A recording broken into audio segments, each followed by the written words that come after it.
Take it easy. Huh? Our names are written in this newspaper. What's going on? Let Paimon see! The underwater stronghold, the Fortress of Meripede, has continued in its noble autonomy, but that does not mean that others cannot interact with it. My recent attempts to enter the fortress bore little fruit. Huh.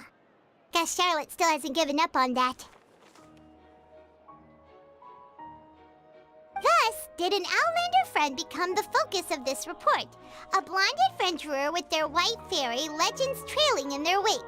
It is said that this mysterious traveler once visited the underwater fortress. So while the fortress's interior remains a mystery behind closed doors, do not fear, for the tales of the traveler contain surprises in spades. Journalist Charlotte's biggest scoop yet, the Traveler's Trail, World Walker. Huh. Charlotte took so many awesome photos of us and we never even noticed her. She hasn't been able to get a hold of anything at the fortress, so since we're easier to find, she's using us as the subject matter instead?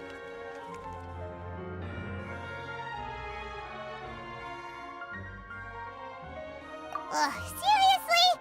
Well, fine. Those headlines and photos do look cool, so Paimon will forgive her this time.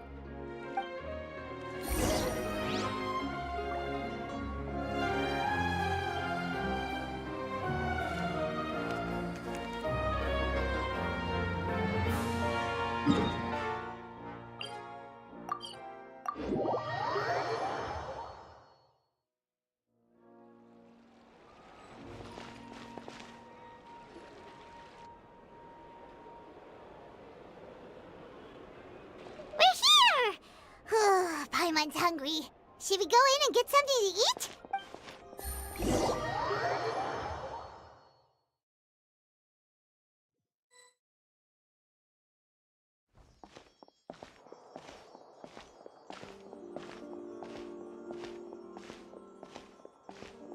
Hey, quick! Look! That's the limited edition, only 16 slices a day cake! It was so delicious the last time we tried it! Despite the tense situation we were in, let's give it another go! Paimon's sure it'll be great! One slice of cake, please. Someone showed up after all! Oh, wait, you're the one from the Palais Mermonia. Oh, are you here to buy cake too? It seems Monsieur Nervalette was right. You really can eat. Wait, did he really say something like that? That's right. Even he has his own preferences when it comes to food. As for me, I love the cake and coffee here. Do you come here often? Usually every day. Every day? It's part of my daily schedule, apart from work. I shall have my cake and coffee. Then what if someone told you one day that this place would be closing soon, and you wouldn't get to eat cake here anymore? What would you think? But why would it close? Well, Paimon doesn't know either, but maybe the waters will rise tomorrow. You know, like in the prophecy. Oh, the prophecy. To be honest, I haven't paid much attention to that. No, still, even if there'd be no more cake tomorrow, that wouldn't keep me from having some today. No, it's the same for eating in general. You might not be able to eat tomorrow, but if you can do so today, then you should carry on. That's what people call living, you know. Huh. Don't be sad. Excuse me, could I have 2 more slices of cake to go? These 2 slices are for you. Sijuin said that this kind of expression you're making is what humans call being sad. Oh, you know Sijuin? I sure do. She was born before me, and she sometimes comes to the surface to teach us things about humans. She said that humans are creatures that are saddened easily, yes, and you can only lift their spirits by feeding them delicious food. So please try the cakes here. I've got something else to do, so I'll be going now. You two try to stay in a good mood after eating, all right? Bye.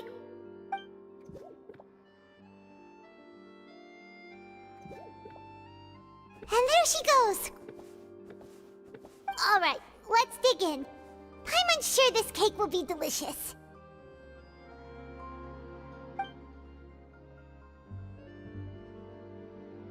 It's more delicious than last time! And the flavor gets even better with a sip of tea. It sure would be nice if we could come again tomorrow. Sure would be nice if we could always eat delicious food here.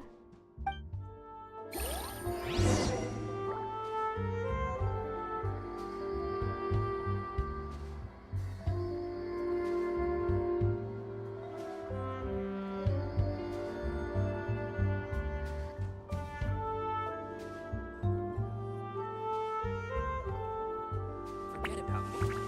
This is about art is the key ingredient in fine dining. What did you want exactly?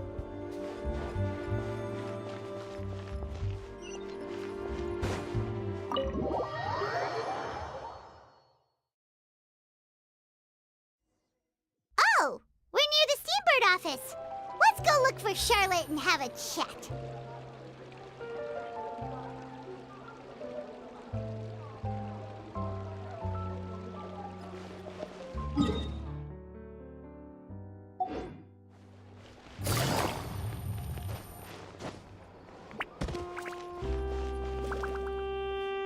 Wow! If it isn't the Traveler and Paimon! Oh, have you seen the article I wrote about you? Ha! You've got some nerve! You just used us to make some quick mora!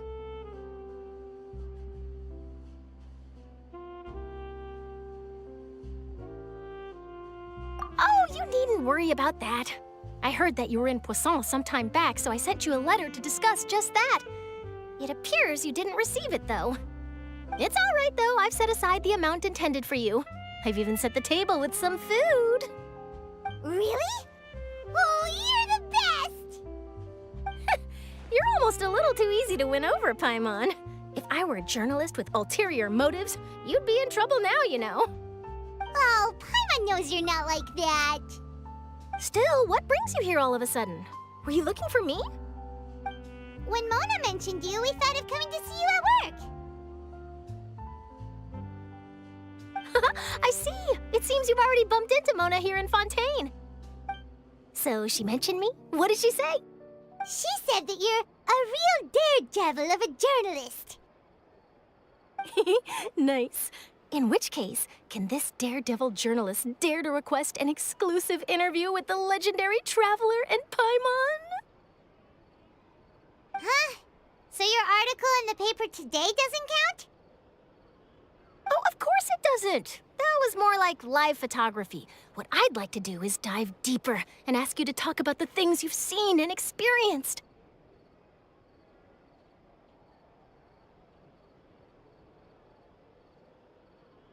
Yeah, are we even qualified enough? Why not? If I say you're worth an interview, then you're worth it. But not right now, of course. I'll need a few days to prepare. Oh, in that case, we'll just chat when you have the time then? Oh, so that's a yes? Ooh, splendid! I'll tell the editor-in-chief immediately. I'll have to apply for lighting, a venue, some props, and... Whew, so much to get done now. Talk to you later. Wait, Charlotte, Paimon's still got a question for you. And what's that? If, just for example, Fontaine were to be flooded tomorrow, what would you do today? Huh, that's the prophecy you're talking about, isn't it? I mean, I do hear about it often, but I've never once thought that the day could be tomorrow. If you're seriously asking, then I might try and think of a way to leave Fontaine. Oh, but I'm still a journalist first and foremost. That means I have a duty to be reporting from the scene. And secondly, I wouldn't forsake my homeland that easily. From what I've seen, most people don't know what they'd do should the worst come to pass. In truth, it might be better just to behave like normal rather than worry over such an end. So in all likelihood, I'd probably still be prepping at the office for that interview of ours. I know what you're thinking. That sounds a bit sad, but I've always believed that it's best to do what you enjoy. Just think about it. If this nation really were to be suddenly destroyed tomorrow, but I still successfully finish an exclusive interview with a truly unique person, then the story I would wind up writing would truly be timeless. And then do you know what I'd do? Well, I'd write that story, send it for printing, and use messenger pigeons to get copies out to the various nations as soon as possible. I'm not a dreamer, nor am I a workaholic, but I do love my job, and I'd be proud of leaving such an article behind. I guess you could say that I was born to be a journalist. But anyway, that's my answer. And on that note, I'll get back to my preparations. That's so nice. All of us. Anyway, let's go and take a look at the sea, shall we?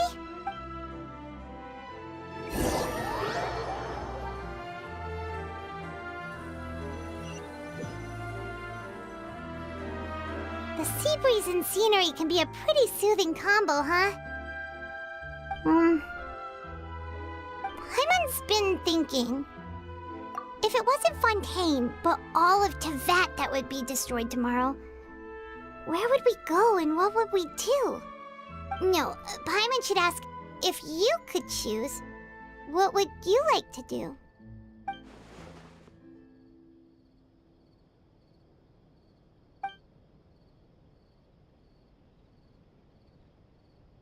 We've always been moving to the next destination, so we haven't spent much time thinking about these kinds of things. We didn't have to either, with us always being on the road and whatnot. You mean, still traveling? Huh. Wait, isn't that what we've always been doing?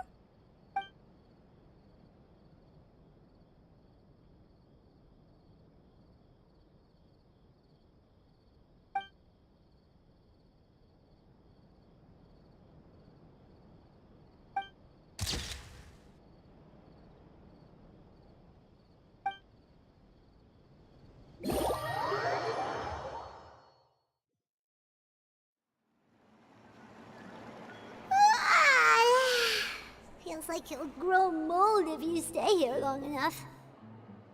But it's still better than the Fortress of Mirapede, that's for sure. It's not only damp there, but salty too. Ah, so the two of you are still here. Wonderful. Oh, you're from the Palais Mermonia, aren't you? Yes, I'm Isadora. Monsieur Nervillet sent me to look for you two before. I heard that afterward you went to the Fortress of Meropide. Not at all. I'm well aware that you're friends of his.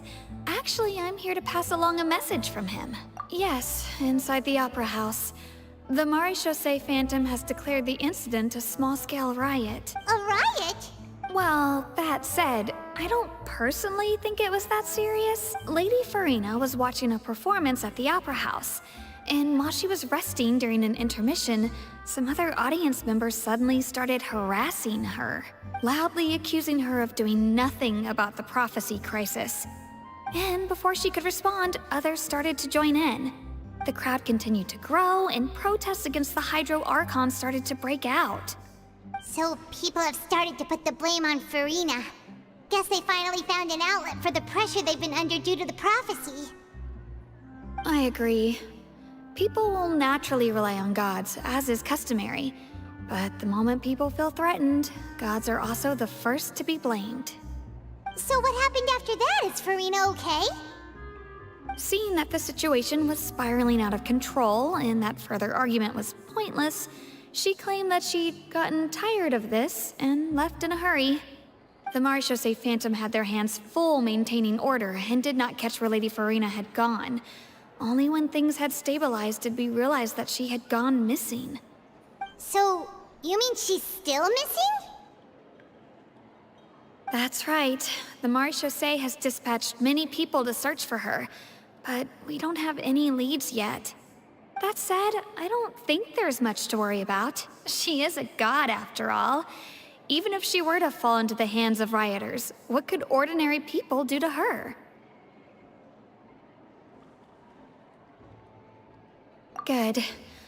Monsieur Nervillet sent me to tell you about the situation, but he didn't say anything else. Don't worry, this is more than enough to go on. Thanks for keeping us informed. Ah, is that so? Well, all right then. In that case, you two take care. I'll be heading back to the Palais now.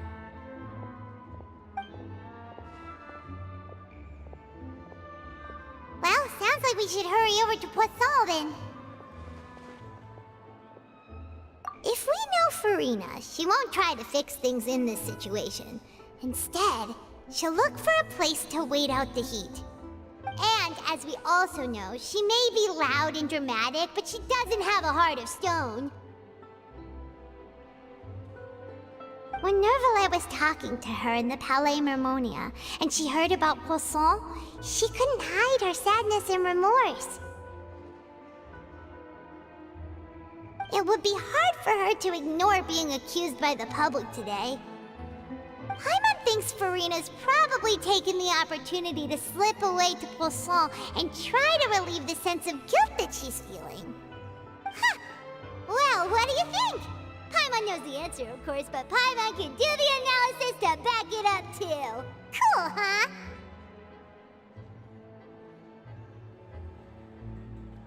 In that case, there's not a moment to lose.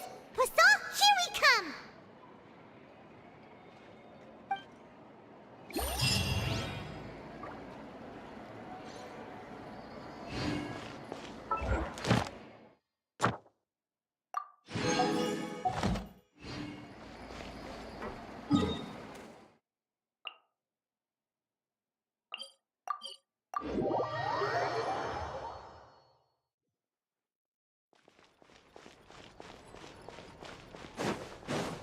Ad Astra.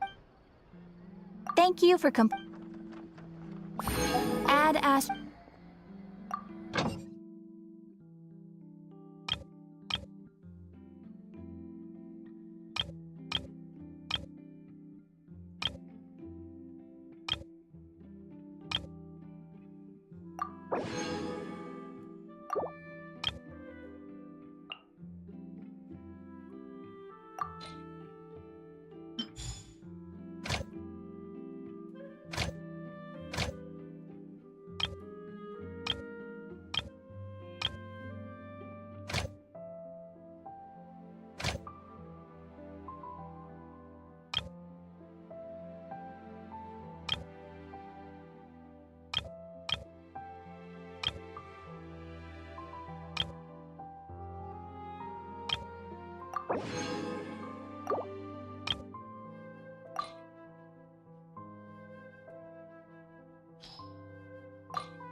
Ad Astra.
This place looks deserted. Guess all the survivors must have evacuated already. All that's left here are signs of devastation. Could Farina really be here? Let's try to find her as soon as possible.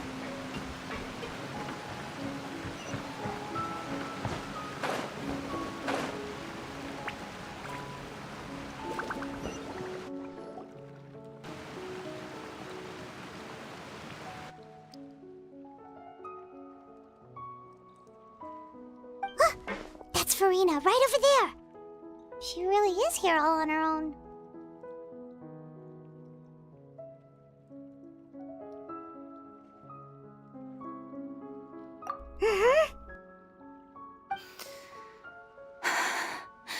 Should I just give up? This is all meaningless. What was meant to happen did happen after all. Everyone's dead. I'm sorry. I am so sorry. Give up, Farina. There's no point in holding out. I'm sorry. But what can I even do other than to repeat meaningless apologies over and over?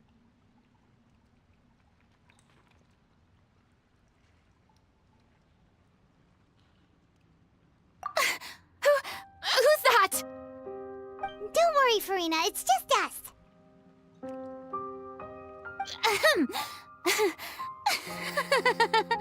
So it is you, blonde traveler from another land. Why, I almost thought you were someone from that mob of my ignorant subjects. Come to kneel and beg for my forgiveness. Farina, you were crying just now, weren't you? The tear stains on your face are obvious. What do you mean, tear stains? Oh, I remember. The show at the Opera House earlier this morning was so moving. I'm still trying to process it. Who did that uncivilized rabble think they were, disturbing my enjoyment of the arts? They even dare to tout their Archon. I must teach them a lesson. I can just imagine their twisted and frustrated faces once they realize that I'm nowhere to be found. Oh, and I'm sure Nouvellette and those people from the Marche Chaussee Phantom are freaking out right next to them, too.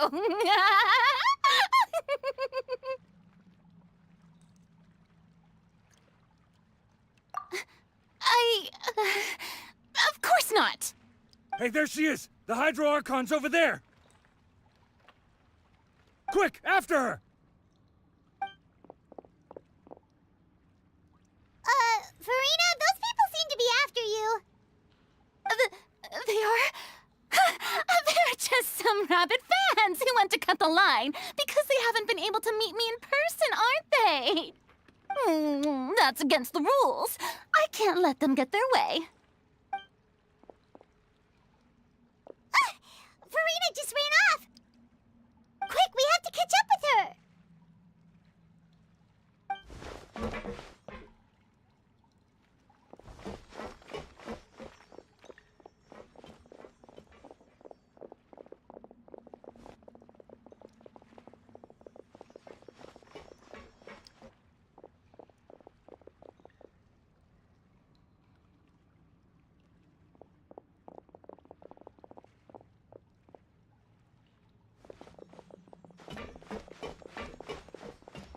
This should be the place, right? Hey, Farina! There's a good hiding spot over here. Quick, come to Paimon before the rest of them catch up to you. What? What is this place? Hurry, they're almost here. Fine, fine. I suppose haste is warranted. Lead the way.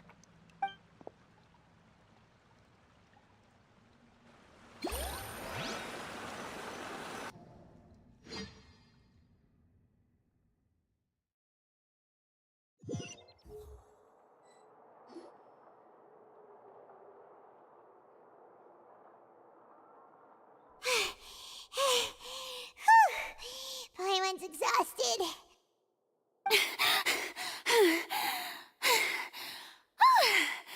I'm so tired. I totally thought they had caught me. No, I mean, mean, I merely gave in to the sheer enthusiasm they displayed.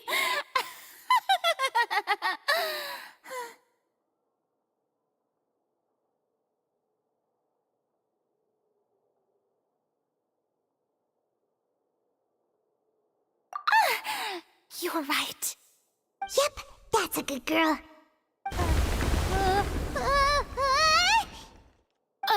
What's happening? The ground's shaking. Is it an earthquake?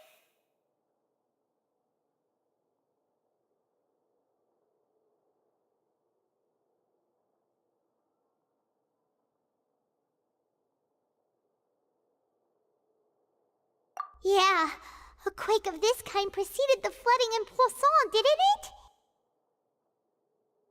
it? It can't be. It's happening again. Well, there's no need to worry too much about that.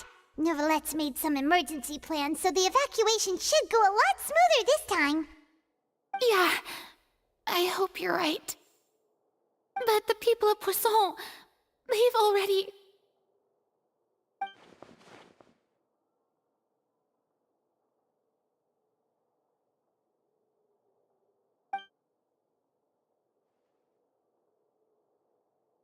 It's true.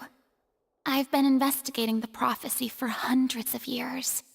I once had informants all over Tevat, searching for clues and feeding information back to me. I've tried all kinds of ways, too, to hold back the sea. Anything to keep the coastline from advancing. But all my efforts proved to be futile in the end. Really, the truth has been clear to me for a very long time. We cannot make an enemy of the divine. No matter what we do, the will of the heavenly principles will have its way, and the prophecy shall be fulfilled.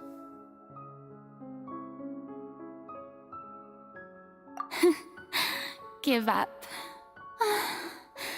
I do love the sound of that phrase. It would mean finally coming to terms with fate, but also for me to finally be free. Indeed, I've thought about giving up so many times, especially after we almost lost Poisson. Fate is really unreasonable, isn't it? It has no heart and obeys no rules. The prophecy has only just started to come true, and so many people have already lost their lives. But just now, it all became clear to me. I still don't have the right to come to terms with fate on behalf of everyone else. As long as the final moment hasn't come, it's still not too late. Don't worry. I will keep hope alive for everyone until the very end. Well, that's enough for now. I got the impulse to play the stricken maiden, but honestly, considering my rank and station, that wasn't a good fit at all. Don't take any of what I just said seriously. How could I possibly let Fontaine fall to the whims of trivial prophecy? Come on! Paimon could have sworn you were actually being honest just now.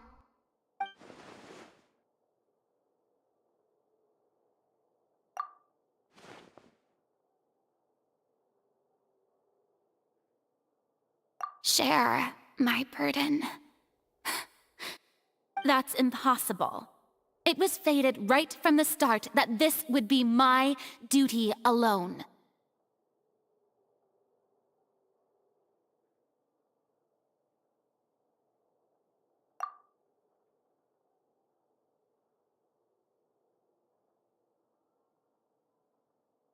A witness.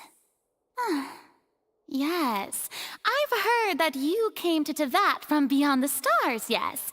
In other words, you never belonged here.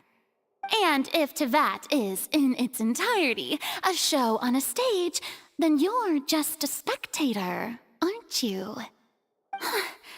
If that's the case...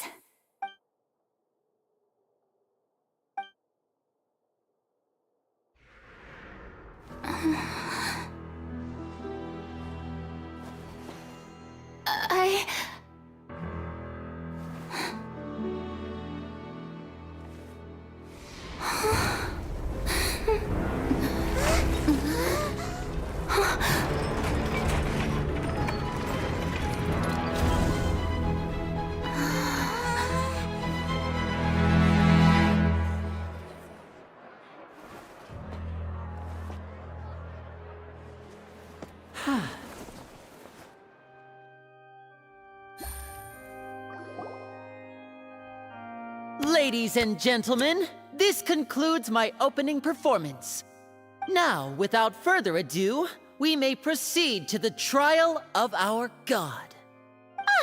So, this is what it is. Yes, you deserve praise for the effort you took to raise the dramatic stakes. Do not forget, however, that I am Focalor, the god of justice, the embodiment of justice itself. Does it not strike you as even the least bit absurd to bring the very concept of justice to trial? May I interpret these words as your refusal to stand trial? In that case, you will have the opportunity to defend your honor through a duel. You would draw your blade against a god? I see. It seems like you have made up your mind.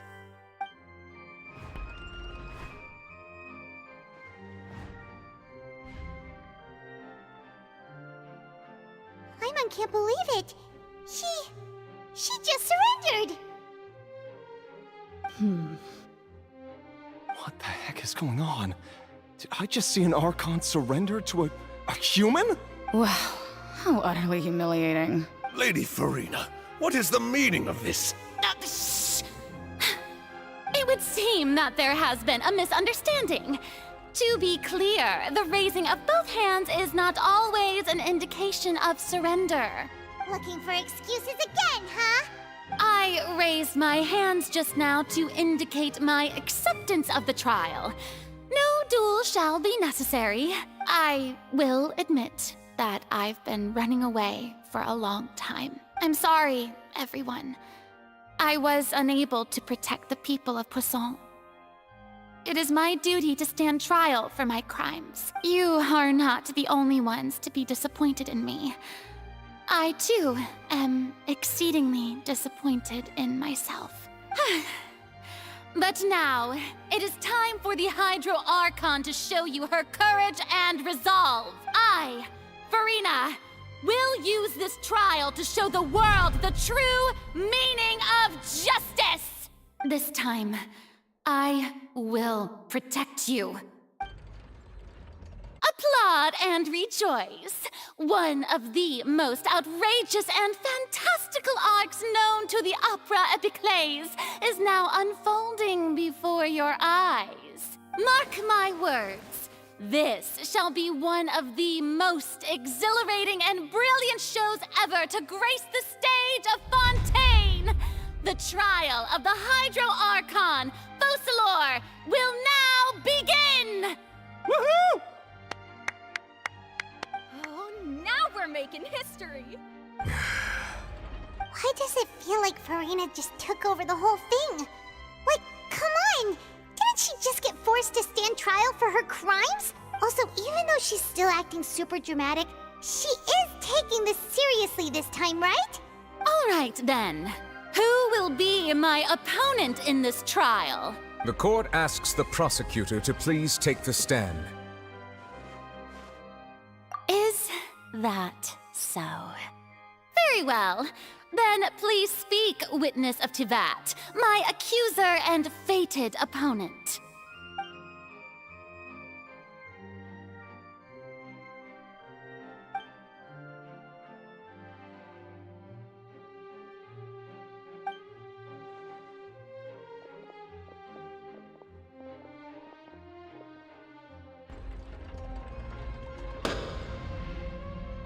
Also, please allow me to ask, as a final question before the trial begins.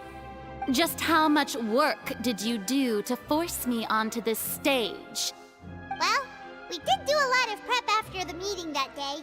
I can go over the tasks assigned to the Spina di Rosula, since they were rather straightforward and easy. Navia, the president of the Spina di Rosula. Most of the people who participated in the disturbance this morning were my subordinates. They changed into plain clothes and came to the Opera House as regular audience members, waiting for the perfect opportunity to incite insurrection against you. The people's resentment against their Archon has been building as more and more of the prophecy is fulfilled. A spark was all we needed to turn smoldering anger into a flame. Moreover, according to our understanding and analysis of you, when something like that occurred, you would likely flee the scene and head to Poisson by yourself. So, we arranged for a second group to lie in wait there. So, you mean the ones who scoured the settlement for me were also from the Spina? And their goal was to force you to step into the giant magic box so you may personally participate in the greatest magic performance in all of Fontanian history. That's right.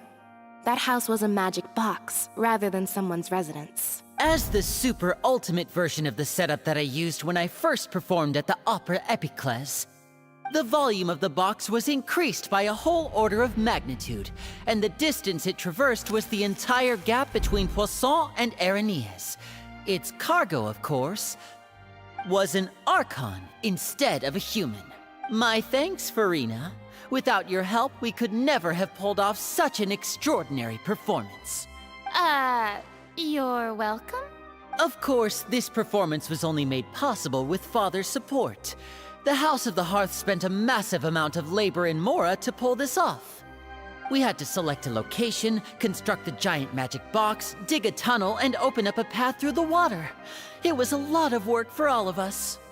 So, in other words, the earthquake that we felt within the giant magic box was just a normal tremor from the transportation of the whole house? That's right. It wasn't a sign of another disaster to come.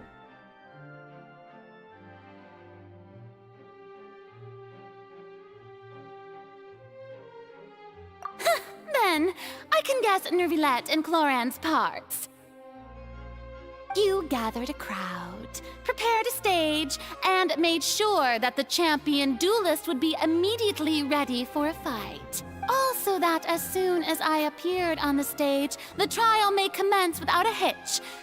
Am I right? Yes, that is correct. Well, Clorand, I must commend you for your courage. Only the most outstanding champion duelist in all of Fontaine would accept a duel with an Archon without flinching. Thank you. As for you, Traveler, I suppose your role was to keep me distracted with conversation once you found me in Poisson.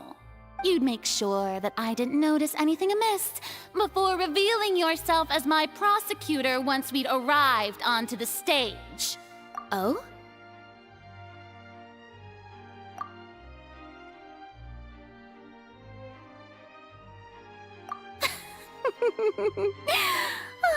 Is that so?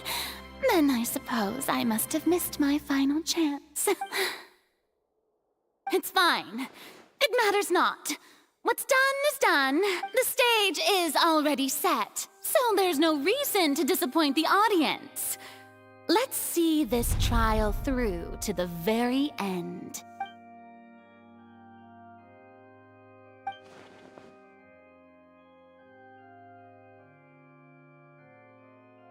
Madam Prosecutor, please allow me to pass this along. This is a document that Miss Charlotte applied for and received permission to share with you during the trial. According to her, it should speed up the proceedings. Huh? Charlotte wanted to give us something? Oh, so she's here too! Hey, Charlotte! Oh, Leb Hymansi. Isn't this the exclusive interview that she did with us before? So she's already finished it, huh? Wait. Then that means this document is a perfect timeline of everything that's happened ever since we stepped foot in Fontaine! So in other words, we can refer to this anthology of evidence every time we want to use something from our journey as evidence for an argument! Let's quickly confirm the information in it. Just think of it as a refresher, alright? You defeated the Hydro Archon in the very first duels you took part in at the Opera House. That's one for the history books, all right. I didn't think that you'd wind up getting to the bottom of the case I'd been following all this time. I guess you could also see this as a happy coincidence. This is the first time Monsieur Neuvillette had a difference of opinion with the Oratrice. Even the Hydro Archon can't figure it out. A Fatui Harbinger. She's an extraordinary person. Her instinct must mean something. The fortress of Meripede was almost destroyed in a single day. That I didn't witness that scene personally will always be a source of professional regret, I think. According to Monsieur Neuvillette, both Child and that whale should have been in the primordial sea at that time. I nearly lost my awesome friend Navia. To be honest, that still gives me shivers. The words of someone as extraordinary as a witch can probably only be truly understood when something surreal happens to you.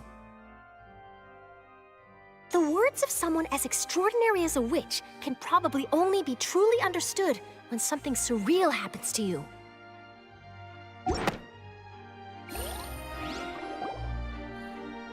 The prosecution and the defense are both in position. The trial shall now begin. Oh, come on, Neuvillette. There's no need to repeat all the unimportant legalese. Just fast forward to the part where the prosecution lays out my offenses.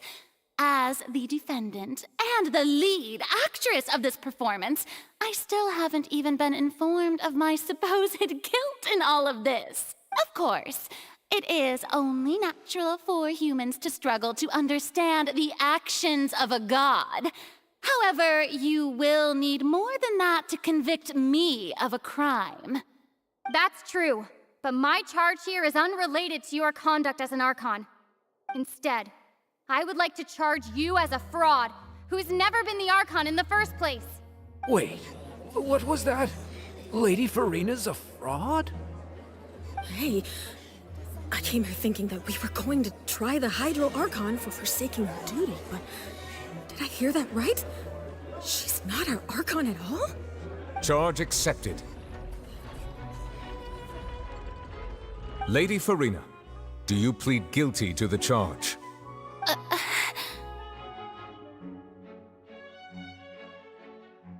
Lady Farina. I plead not guilty. How can I be guilty? There is no way that I, Focalor, otherwise known as Farina de Fontaine, a member of the Seven and the Regina of all waters, kindreds, peoples, and laws of Fontaine, could be anything other than your true Archon. Yeah, even though Lady Farina can be rather eccentric, isn't it going too far to doubt her very identity? Yeah, I've never questioned her identity either. Sure, Lady Farina can be super irresponsible, but what grounds does that prosecutor have to make such a huge claim? I have cause to believe that common sense will prevail in this case. Many of the members of the audience have known me as the Hydro Archon ever since they were born. There would be no fooling their memory. See? Even the Oratrice has decided to show me its favor. Are you sure you want to commit to a charge that will never be upheld? If you wish to drop the case, I can promise you as the God of Justice that you will not have to face trial for making a false accusation. We will treat everything that's happened as a dramatic spectacle and move on with our lives. What do you say to that? An argument with near impossible odds, huh? We have to not only refute Farina's claims, but also overturn the long-held beliefs of the people.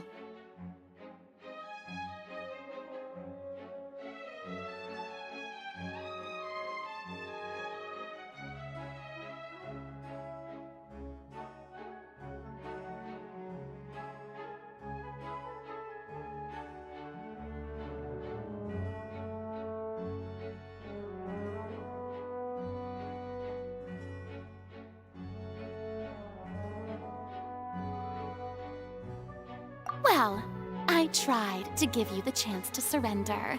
If you must persist, then let me ask. If you believe I'm not the Archon, then what manner of being do you think I am? And if I was not the Archon, then how did I manage to live for over 500 years?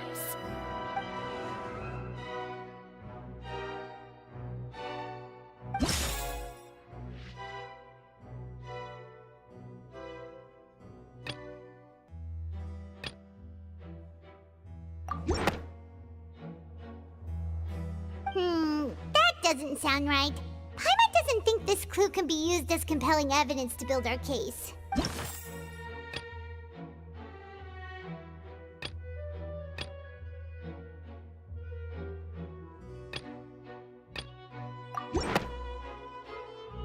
First of all, you may be a member of another long-lived race, which would allow you to naturally possess an extended lifespan.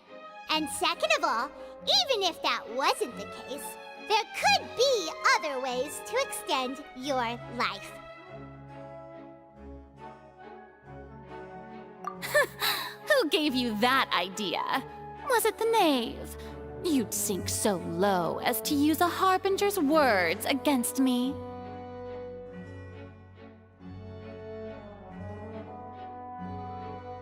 A curse?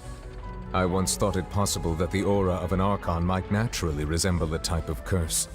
But in light of this claim, perhaps what I sensed was not your divinity, but a curse after all. Neuvillette sensed it too, huh? Lady Farina is actually a human? Well, it is true that it's extremely difficult to tell humans and gods apart just by looking at them. It's not impossible.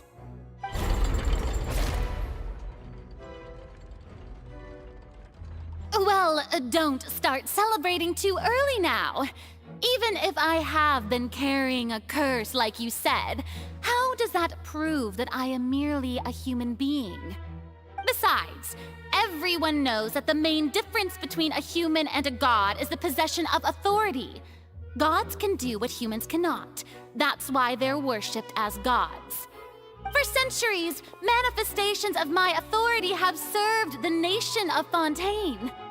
One need only to turn their eyes towards the Oratrice Mécanique d'Analyse Cardinal in this very opera house, or consider the endemnitium that is used in every aspect of life.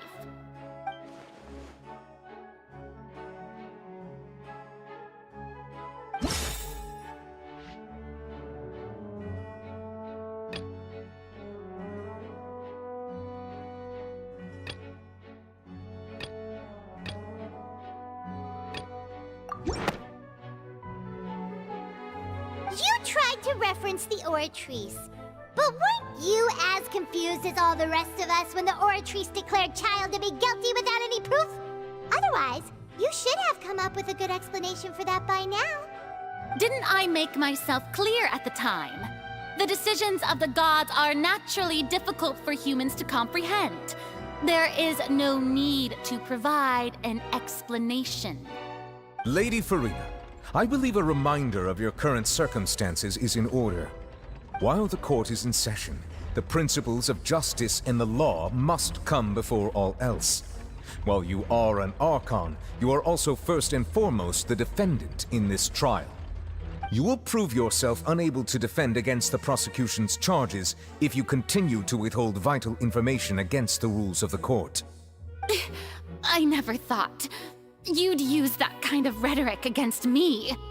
That was no trick of rhetoric, Lady Farina. I've merely reiterated the rules of the court. Rules that all should respect and follow. So, you neither knew why Child was declared guilty, nor did you understand the structure and operations of the Oratrice. Instead of having been created by you, the manifestations of authority you mentioned have been made by the real Hydro Archon, haven't they? The real Hydro Archon? Well, now you're really losing me. It is true that I did not know why the Oratrice gave out a guilty verdict that day. But the Oratrice handed out that verdict unilaterally, and it has been operating independently ever since it was first created. You can't You can't argue that just because a divine creation is flawed, that the god behind it must also be no god at all. She's still throwing out all kinds of excuses. Seems like she's confident that we won't be able to produce proof that she has no power over the Oratrice.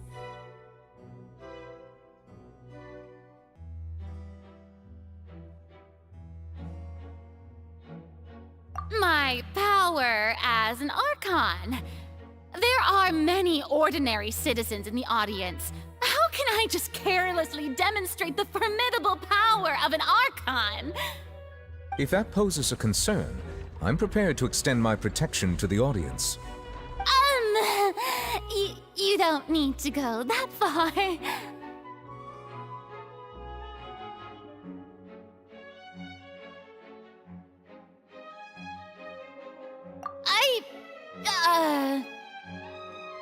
Aren't you the Hydro Archon? Or is it that you can't even wield the power of Hydro, much less the authority of a god? Indemnitium! Yes! It's all because of Indemnitium! All Archons derive their power from the faith of the people, and I've converted the people's faith in justice into Indemnitium! Thus did I give up all of my divine power to provide everyone with energy for their daily lives. Have you ever seen a more magnanimous god? Isn't that a huge stretch? Yeah, no matter how generous an Archon can be, how could they give up all their power? Can a god with no power even still be called a god? It seems like nobody's buying Furina's excuse. Hey, come now, everyone. Please don't stare at me as if I was a liar. I'm still the same Furina you knew, right? The one that you loved. Shouldn't you want to believe in me? Please? You've got to believe me. If what the prosecutor said is true, she really has committed a grave offense. Did she deceive all of us? And all of our parents and grandparents too? And all of our ancestors? Ever since they were born? Enough! That's enough. Tell me then, if I'm not the real Hydro Archon, then who is? If you have no evidence of another Hydro Archon's existence, nor can you find anyone who can back up their claim to be such, then what grounds have you to say that I'm not actually the real deal? Wow, she came up with yet another argument. How can we refute her now? Seems like she really doesn't want to give up.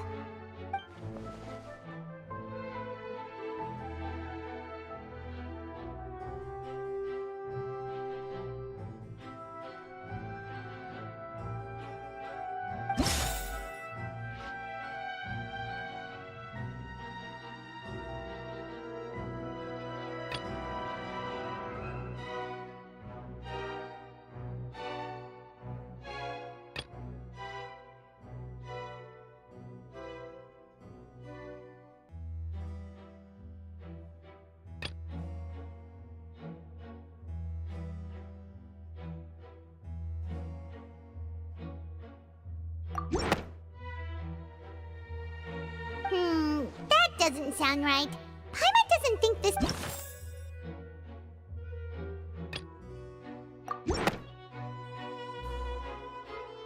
It has been established that all Fontanians can dissolve in water from the primordial sea. And that means... Since you insist on claiming to be a god and not a human, then there's a method that you can use right here and now to eliminate all suspicions of you being the latter. Miss Navia, please apply to serve as a temporary attorney for the prosecution before addressing the court. Though you act in partnership with the prosecutor, you must still adhere to proper procedure. Super sorry, Monsieur Chief Justice. I swear this really will be the last time that I'll speak out of turn. Now, I've brought some seawater from Poisson. As everyone knows, a massive flood struck the area not long ago, taking many lives, including those of some of my closest friends. So, Miss Furina, would you dare to touch some of the seawater? If we are to believe that you are indeed the real Hydro Archon, touching the seawater would have no effect on you. All it should do is strengthen your case. But if you don't dare to touch it, then we would have basically proved the reverse. Oh, and I must remind you that after the disaster at Poisson, nobody wants to see any more people dissolve. I do hope you'll act prudently and choose the simpler path of admitting guilt. Navia from the Spina di Rasula. The Spina has governed Poisson for many years. I guess her suggestion is valid. If Lady Farina is indeed just a human, she's probably Fontanian like all the rest of us. Would she really dare to try?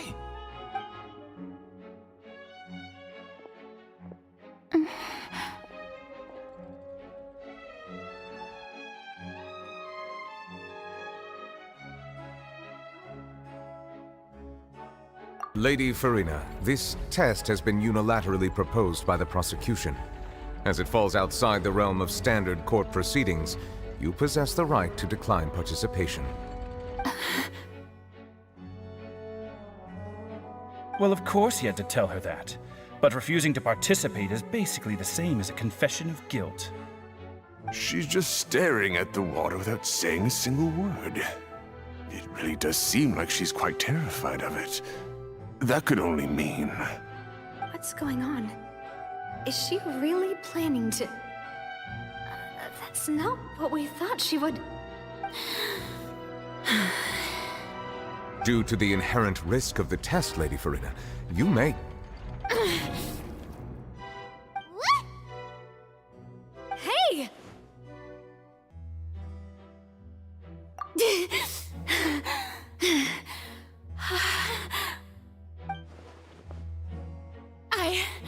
I'm fine! Look at me, everyone! My hand is still here! I haven't been dissolved! Will you believe me now? I really am your Archon! I'm nothing like a normal human who would fall apart as soon as they touch this water! Really? Was this not the most obvious thing in the world? Miss Siegewin? If you're present, Miss Siegewin, please come forward and attend to the defendant. Siegewin? Don't be nervous. It'll just take a few seconds. Let me see. That should be enough. Please announce the results of your evaluation to the court, Miss Siegewin. As everyone doubtlessly saw, Miss Farina was displaying symptoms of hyperventilation and flushed skin. These indicate that she was experiencing the adverse effects of exposure to primordial seawater. The extent to which she was affected is the same as other humans when exposed to primordial seawater of a similar concentration. Thank you, Miss Siegewin. Lady Farina, you may return to the defendant's stand. Oh, wait. What did she just say? I didn't get dissolved! Shouldn't that be enough to prove my innocence? Well, considering your tendency to run from your problems, we did originally prepare a direct sample of the seawater around Poisson. However, after extensive discussion, we exchanged it for a sample that is not concentrated enough to dissolve an actual human. After all, on the off chance that something entirely unexpected might occur, we don't want anyone else to lose their life to the sea. Yeah, so out of regard for Farina's life, you secured a low-concentration sample and asked the head nurse to serve as an expert witness. It's a great thing that the direct sample wasn't actually used. Farina could have... I can't believe... You...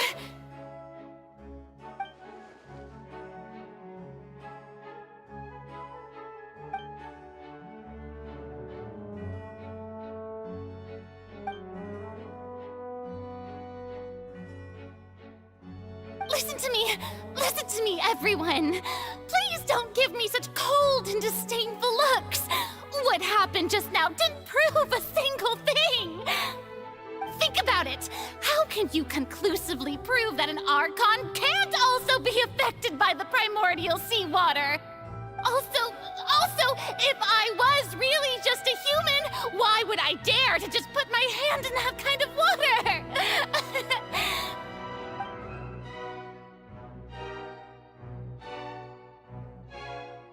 Please, everyone, anyone, just listen to me! I swear, I really am your Archon!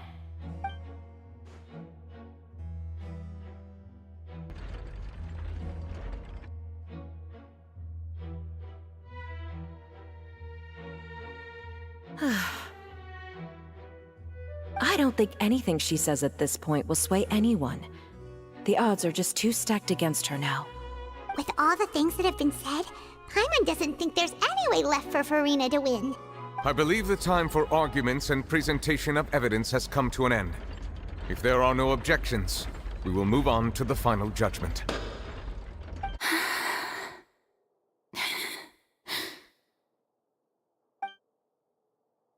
I don't think anything she says at this point will sway anyone. She's too stacked against her now.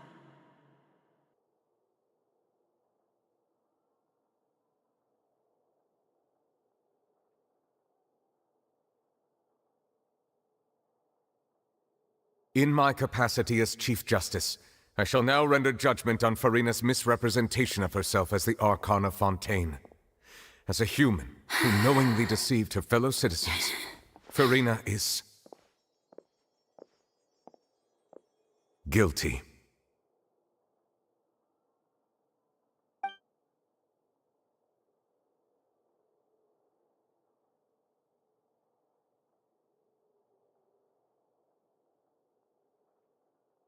We shall now turn to the Oratrice Mécanique d'Analyse Cardinale to render the final verdict on the charges.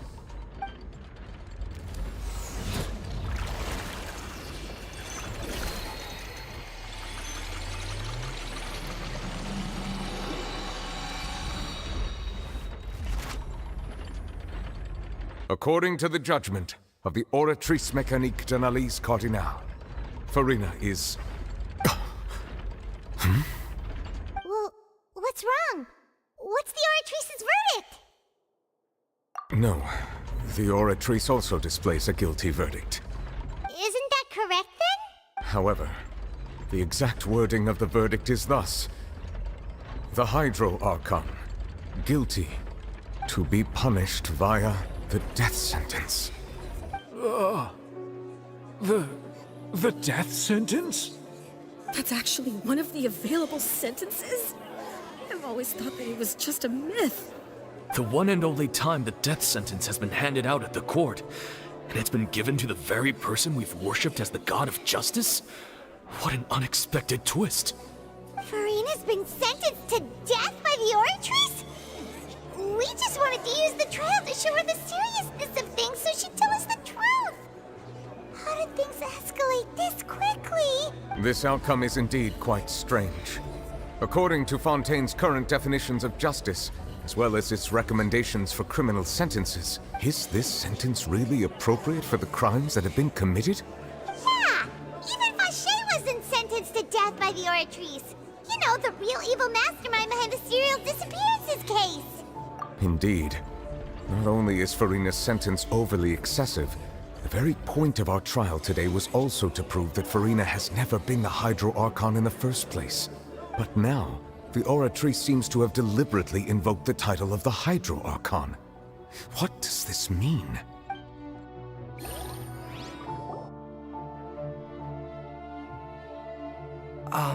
Excuse me, if I may interrupt. Is the trial still going? Fremine! You finally made it. I assume this means you've completed your mission? Mm-hmm. Any mission Father assigns to me will always be top priority. Is that the first prophecy slate? Huh. So the knave privately arranged for Fremine to try and find the missing slate. I looked everywhere and finally found it at the bottom of the sea. It took me a long time to get around some dangerous stretches of water. But has the trial already concluded? Then doesn't that mean I've come too late? Oh no. Father will be disappointed in me. Thank you for your hard work, Mr. Fremine. Please allow me to review the record left on the slate.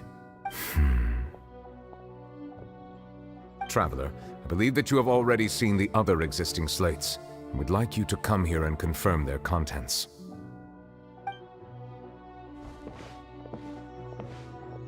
Huh? So what do you see? What is it?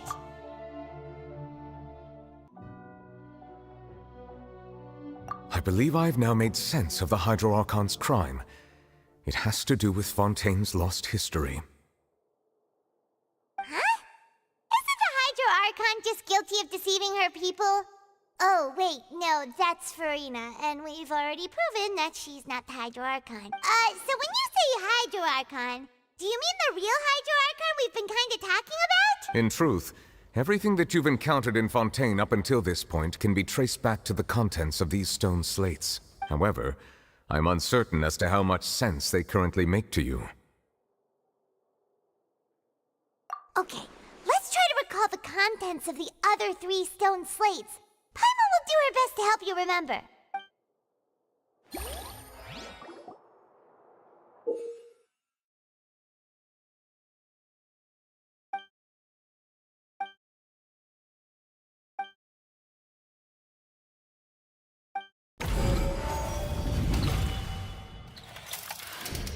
The first stone slate describes what you just said. It seems to show the previous Hydro Archon using her divine power. Does that mean that Fontanians are transformed Oceanids? Oh, Paimon wasn't expecting that. But if Oceanids can turn into humans, then perhaps this process can be reversed as well. The second stone slate shows Celestia floating in the sky, and the Hydro Archon and her people worshipping it together. But the heavens still brought judgment down upon them. This must be the point when the Hydro Archon and the Fontanians were branded with their original sin. Does this mean that the original sin and the Hydro Archon sin are the same thing? The third slate shows the Hydro Archon sinking into the sea surrounded by many people. That reminds Paimon, didn't we also watch that happen to someone else? Well, the fourth slate is the prophecy the Fontanians have been talking about. People dissolving into the sea, the Hydro Archon crying on her throne, and so on. We didn't believe that such a crazy disaster could happen at first, did we? But after that incident, it was just a question of when and not if.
That doesn't sound quite... That doesn't sound... That doesn't... That doesn't... That doesn't sound... Perhaps what is about to take place has all happened before. The true sin of the Hydro Archon that Nervilette mentioned, and the original sin cast down on the people of Fontaine by Celestia, as recorded on the stone slates.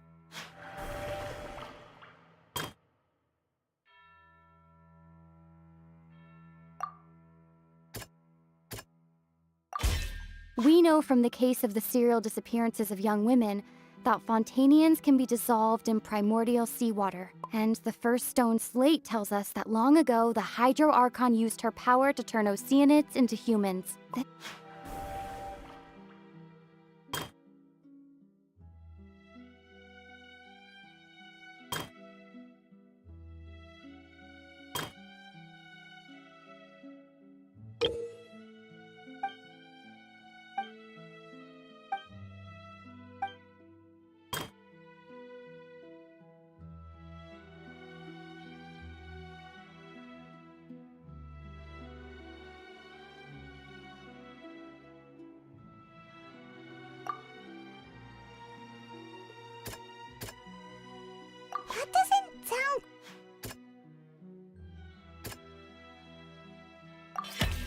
prophecy from the stone slates found its way into society, but not many people believed it at first. The fortress of Meropide was nearly flooded with primordial seawater, which we know can cause Fontanians to dissolve. It seems increasingly likely that the prophecy may come true. If we hadn't dealt with it in time, things could have gone very badly.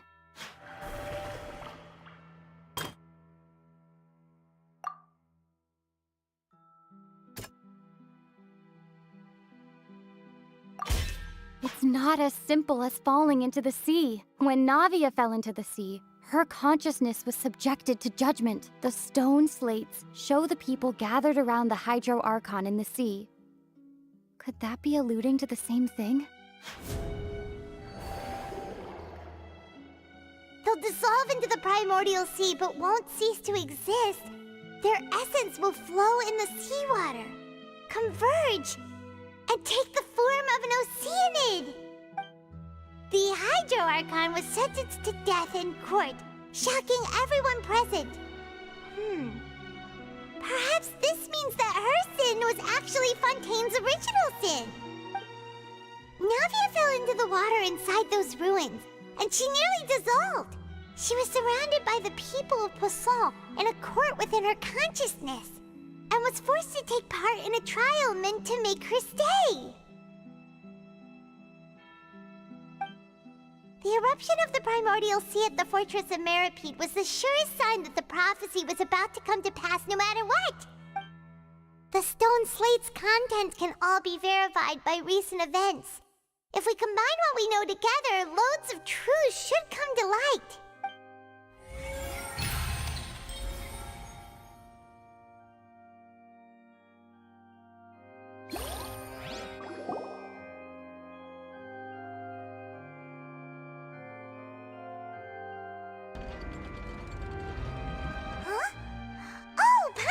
It now, so that's how you can make sense of it. But then it feels like we're going to have to share some truly shocking revelations. Let's hear them. Incredible. Linny, did you hear that? We're not real humans. All Fontanians were originally created by the late previous Hydro Archon, with Oceanids as their basis. The evidence for that can be found in how only Fontanians could dissolve in primordial seawater, and how all the girls Vacher dissolved were also turned into Oceanids. Oh, and according to Navia, when she was about to get dissolved, she also saw everyone gathered around for a trial, all of them in the shape of Oceanids. Indeed. Yeah! And it follows from the content of the first slate that she probably angered Celestia by creating humans without prior permission. That could also explain why the Oratrice judged the Hydro Archon to be guilty. It's to account for that ancient sin. The Hydro Archon's true sin was creating us? And yet, after many hundreds of years, the Hydro Archon's creations have turned around to try to judge the Archon within the Opera Epiclese.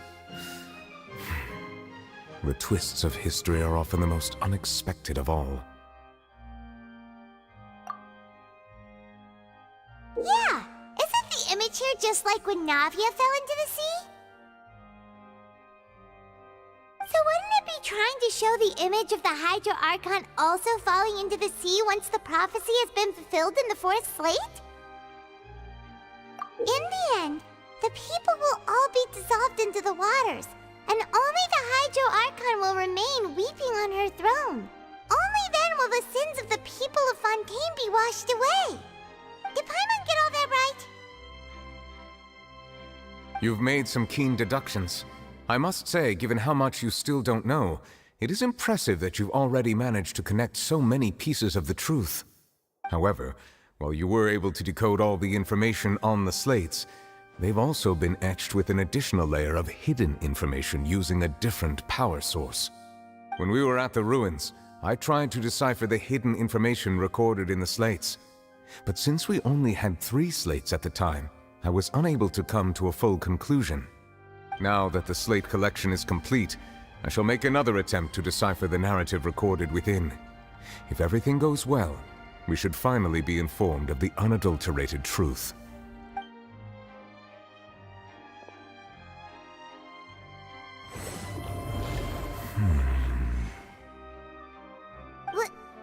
Well? Did you get it? I believe I should share this truth not only with you, but with all the people of Fontaine as well. I will try to briefly summarize it for you.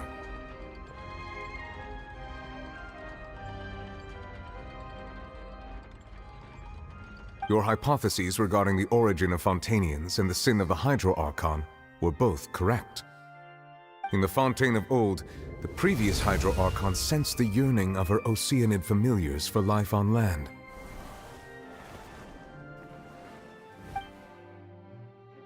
The Oceanids were enamored with the beauty and romanticism of human beings, and wishing to have those experiences for themselves, expressed to the Hydro Archon their desire to become of a similar kind.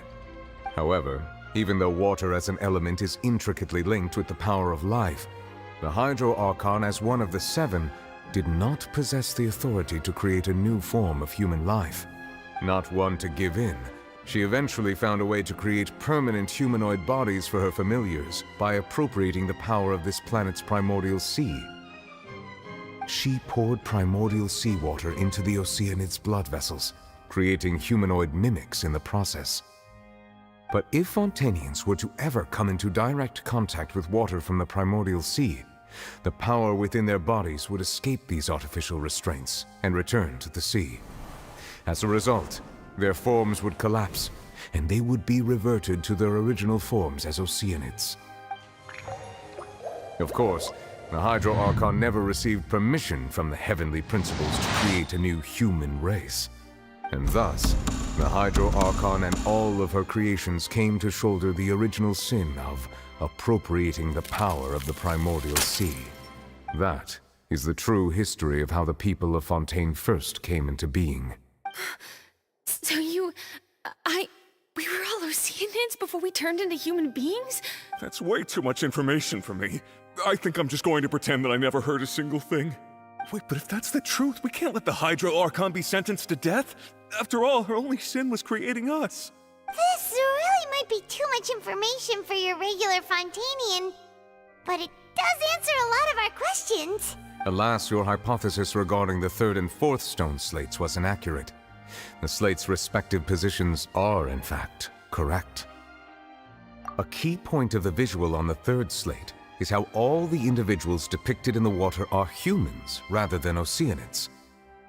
They have not been dissolved, which implies that the water depicted in this slate is not water from the primordial sea. The nation of Fontaine is the nation of Hydro, as well as the nation of trials and justice. Instead of being the literal element, the water in the scene symbolizes judgment and justice. You may also recall Navia's experience. When she fell into the sea, her consciousness was surrounded by that of many others who intended to hold a trial to determine her fate.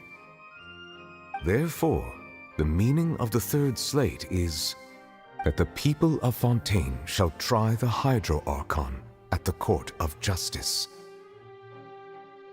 Yes, it refers to our present situation. I think I'm following now. So, what you're saying is, even though we decided to put on this trial to avoid fulfilling the prophecy, in truth, everything we've done has happened exactly as the prophecy foretold. So now, it seems, we're the ones making sure it comes true. What should we do? Huh. No matter what, the prophecy will be fulfilled.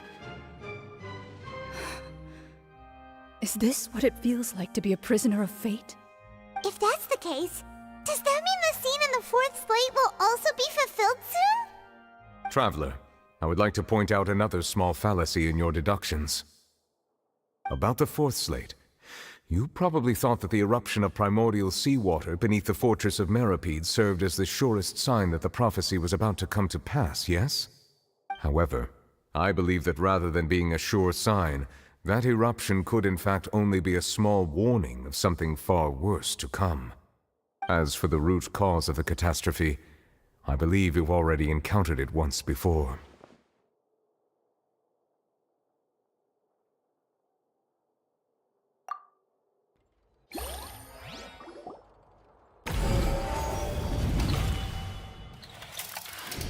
This eruption was just a small warning of the things to come. We must find the root cause of the disaster.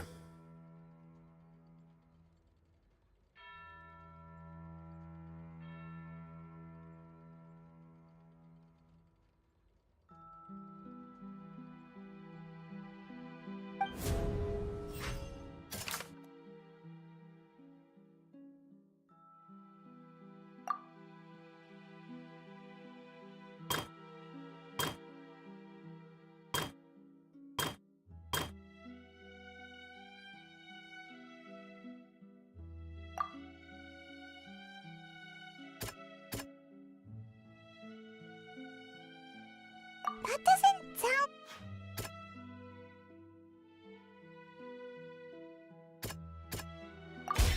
It was both dream and reality.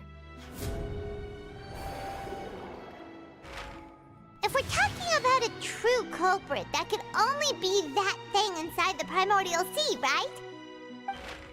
The truth, the original sin, the trial, and the root cause of the disaster.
That was way too close! How did that thing just burst into the Opera House? Wait, was that the huge whale you saw in your dream? So we've met it at last. I understand very well why it has chosen to make an appearance here. That whale does not belong to Tevat. It is a monster that has traversed the stars, weeping all the while. It has been greedily consuming the energy from the planet's primordial sea, using it to grow. That is the main cause for the rising sea levels. And once it has finished consuming all of the energy contained within the sea, its next step will be... You said that when the Hydro Archon first created Fontanians out of Oceanids, she filled their blood vessels with primordial seawater. Precisely. That whale finds the blood of Fontanians nigh impossible to resist. Therefore, when it left the primordial sea, it decided to make its next stop a packed opera house full of food. Food in the form of Fontanians. We just barely managed to push it back, right? In that case, won't it come back to target the people again once it's managed to recover its strength? That is correct. Indeed, it is more accurate to say that we should thank that Harbinger for buying us some time. Without him, the whale would have likely come onto land far sooner. From the way he looked, he must have been fighting the creature for quite a long time. That battle maniac. We've always known that he had a special connection with that whale, but we definitely didn't expect it to help us out like this. Anyway, now that we know that this whale is the actual cause of the disaster recorded in the prophecy, all we need to do to stop the prophecy would be to find a way to beat it up, right? It is too late. It had already absorbed too much of the Primordial Sea's energy before we could notice it. At this point, it has become practically integrated with the sea itself. Even if the entirety of Tevat were to be destroyed, it could still survive and swim off towards some other world. That's not something I will accept. We've already done everything we can, and we even found the true culprit. We've come so far. You can't just tell me that the last hurdle is some impossible foe. That's just not fair. Indeed, that's not how a grand performance should end. I'll fight it to the end, no matter what. So the prophecy will be fulfilled no matter what, huh?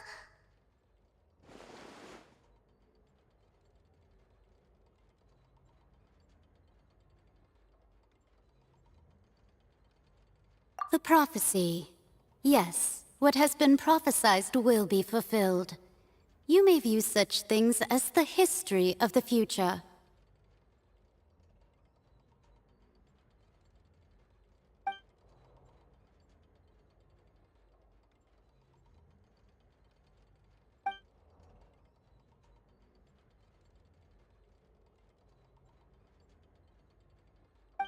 Just as prophecies are usually only the future as seen from the perspectives of the gods, could things be happening in hidden corners where the gods' gaze does not fall?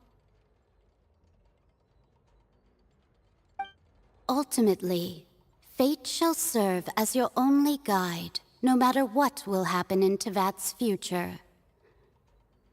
All you need to do is to play your part.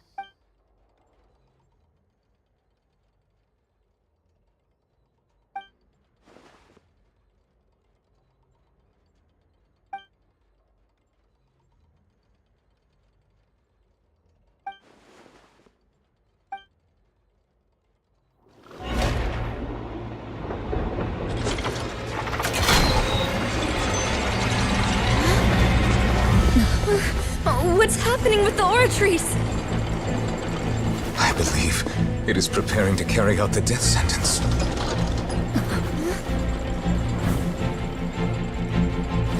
Farina!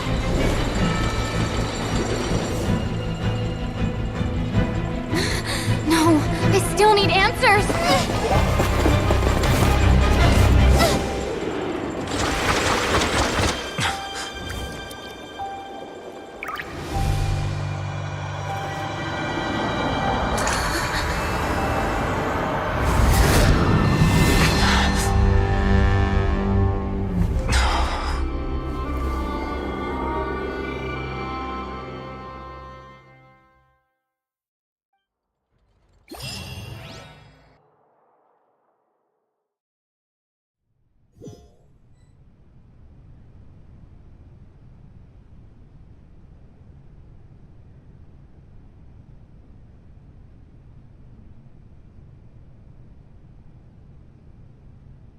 You...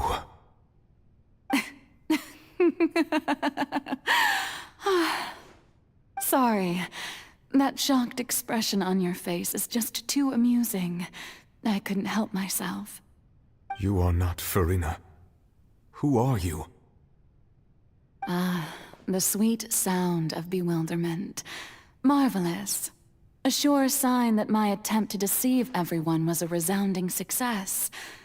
But to answer your question, I am Focalor. You know, the god. Focalor? Why did you deceive us? Oh, that wasn't my goal, of course. Goodness, no. But I had to fool everyone else too, if I was to stand any chance of deceiving the heavenly principles. Deceiving the heavenly principles? It's all because of that pernicious prophecy. Dreadful, wasn't it? Everyone doomed to dissolve. Fontaine condemned to be flooded. One was not amused. In fact, one was positively bemused when that problem was thrust upon me by my dearest predecessor. That's the former Hydro Archon Egeria for the uninitiated. It hardly gets more disastrous than a preordained national catastrophe, now does it? She knew full well that the prophecy would surely come to pass. And as one of the seven, she also knew full well that one defies the heavenly principles at one's peril. So yes, as you have no doubt surmised, it was a rather impossible situation that I found myself in. I spent a terribly long time mulling it over, alone on the ocean floor. And I was almost growing barnacles by the time I finally realized there was only one possible solution to this confounding conundrum. I had to outwit the heavenly principles, allow the prophecy to be fulfilled, ostensibly at least, while saving everyone at the same time. I'm a genius, I know. I can only assume that's why Egeria chose me as her successor. Although, looking back now, it was hardly the inheritance one dreams of. Between the task of saving the nation, the quotidian duties of the Hydro Archon, and not to mention the original sin of creating a new race of humans, I dare say she left me quite a colossal mess to clean up. But one can only play the hand one is dealt. I did not choose this, any more than I chose to be one of her Oceanid familiars. So you were also once one of the Oceanids, transformed into a human by Egeria's hand? Yes, I was. I always dreamed of becoming human. And I still do, even now. In my eyes, to be human is to be part of the greatest opera ever known. After becoming a god, I separated my divinity from my body and spirit, leaving behind only a self that was as naive and bewildered as my past self on her first day as a human being. The me you see before you now is that divinity, and the human counterpart I left behind, I named Farina. She could feel joy, sorrow, and everything in between. She could be as vain and conceited, or as meek and vulnerable as she wished. Her strengths were of a kind only a human could possess, as were her shortcomings. But in my eyes, Farina's humanity was what made her perfect. She was perfectly human in every way, the person I always wanted to be. Anyway, so then I cursed her. All part of the plan, of course. The plan to deceive the heavenly principles. Do you still remember the final scene of the prophecy? The Hydra Archon alone, weeping on her throne. In order that the prophecy might appear fulfilled, I invited Farina to be an actress, to play the part of the Hydro Archon in the prophecy. Under the curse I placed on her, so long as I, Focalor's divinity, continued to exist, she could not die. But nor was she free to live her life in the pursuit of happiness. Instead, she was forced to take the stage in the opera house, to embrace the role of leading lady, to forever play the part of the god from the prophecy, all to create a deceitful appearance of that prophecy coming to pass. I suppose now you probably understand why your court is called the Opera Epiclese. But Farina is only human, isn't she? Even though she has had a long life, her mind is no stronger than that of any other ordinary human being. I cannot begin to fathom what she has had to endure. It must have been torture for her. It has indeed. And although she is, in a sense, me in human form, I most definitely owe her an apology for it.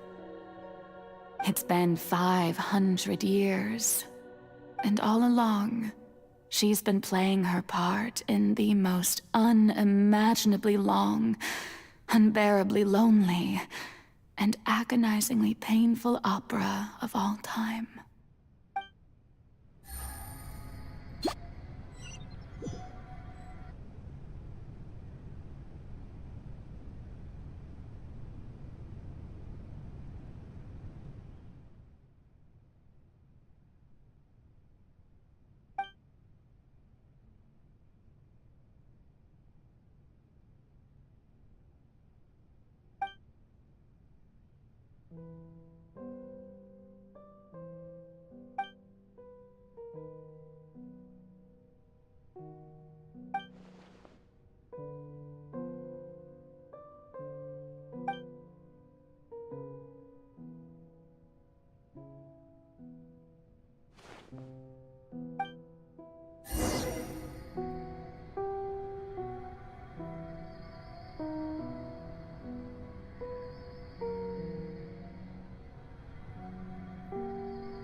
I got a new letter from an informant.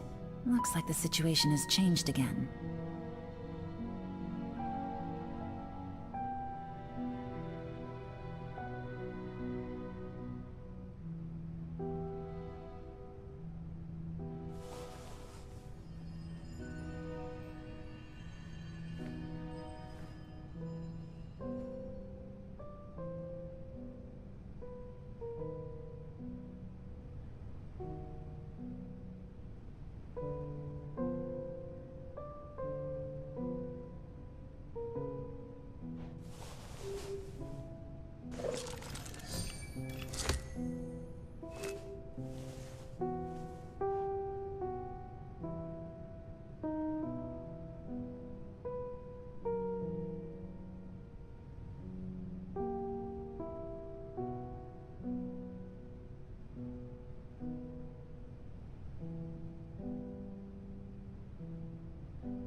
Navigating the world is a whole lot easier with a few different identities to choose from. Need me to come up with some for you?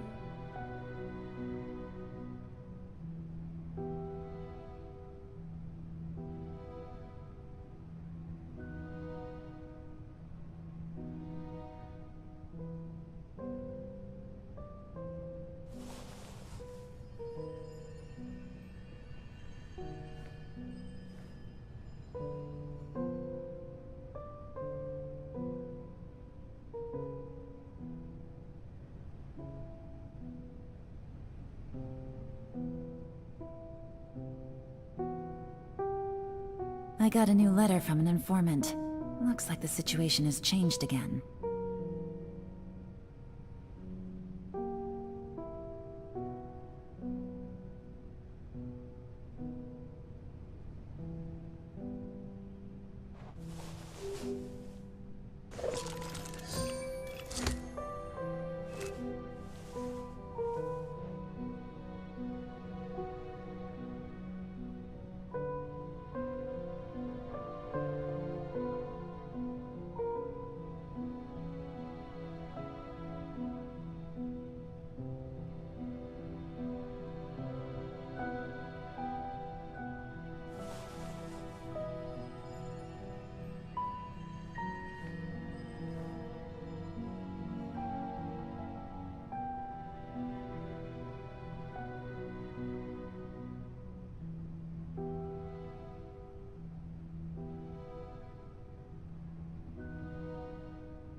Navigating the world is a whole lot easier with a few different identities to choose from. Need me to come up with some for you?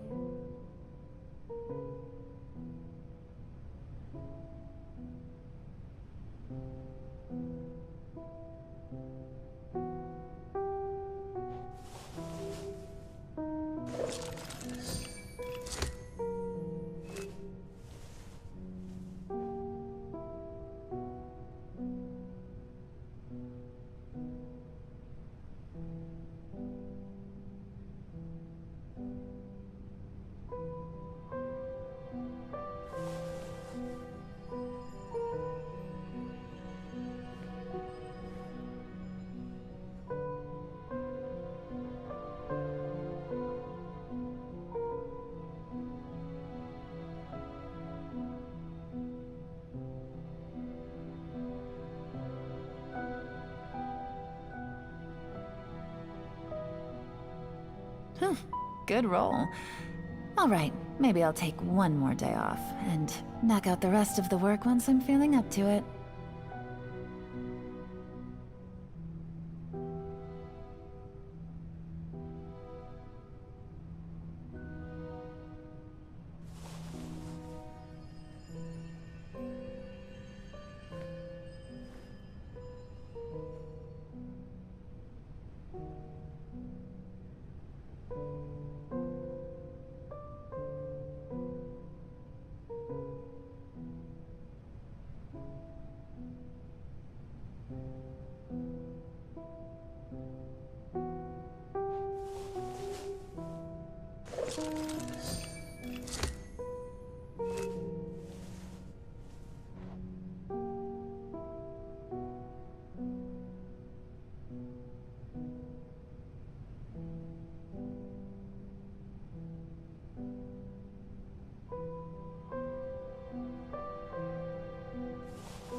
I got a new letter from an informant.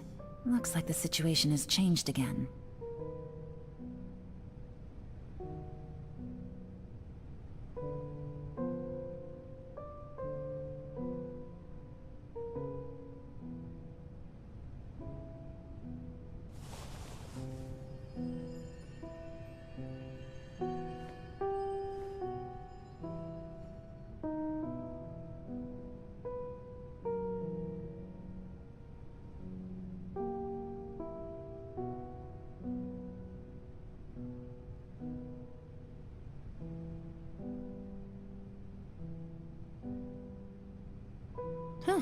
Good roll.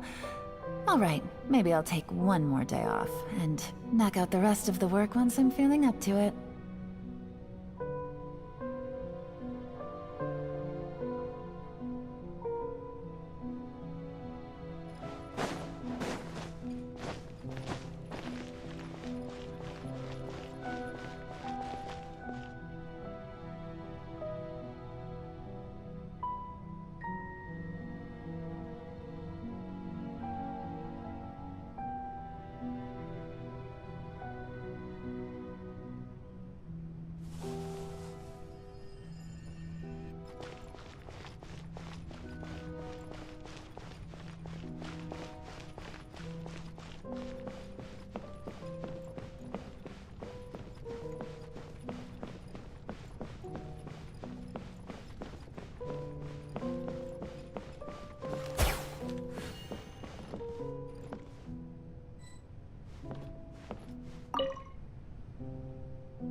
Oh?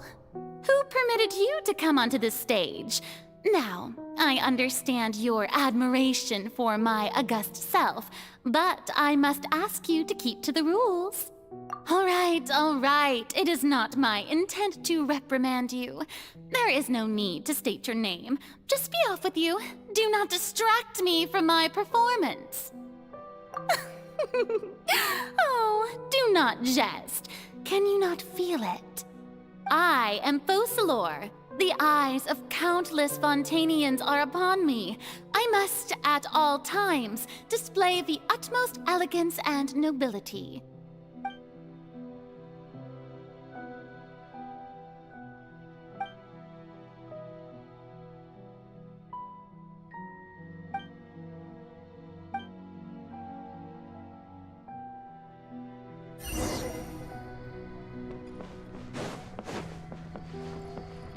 Dear audience, the performance is experiencing a technical difficulty, but worry not.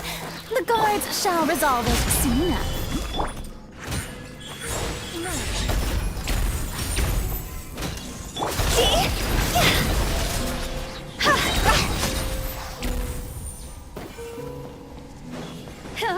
Hey, what gives?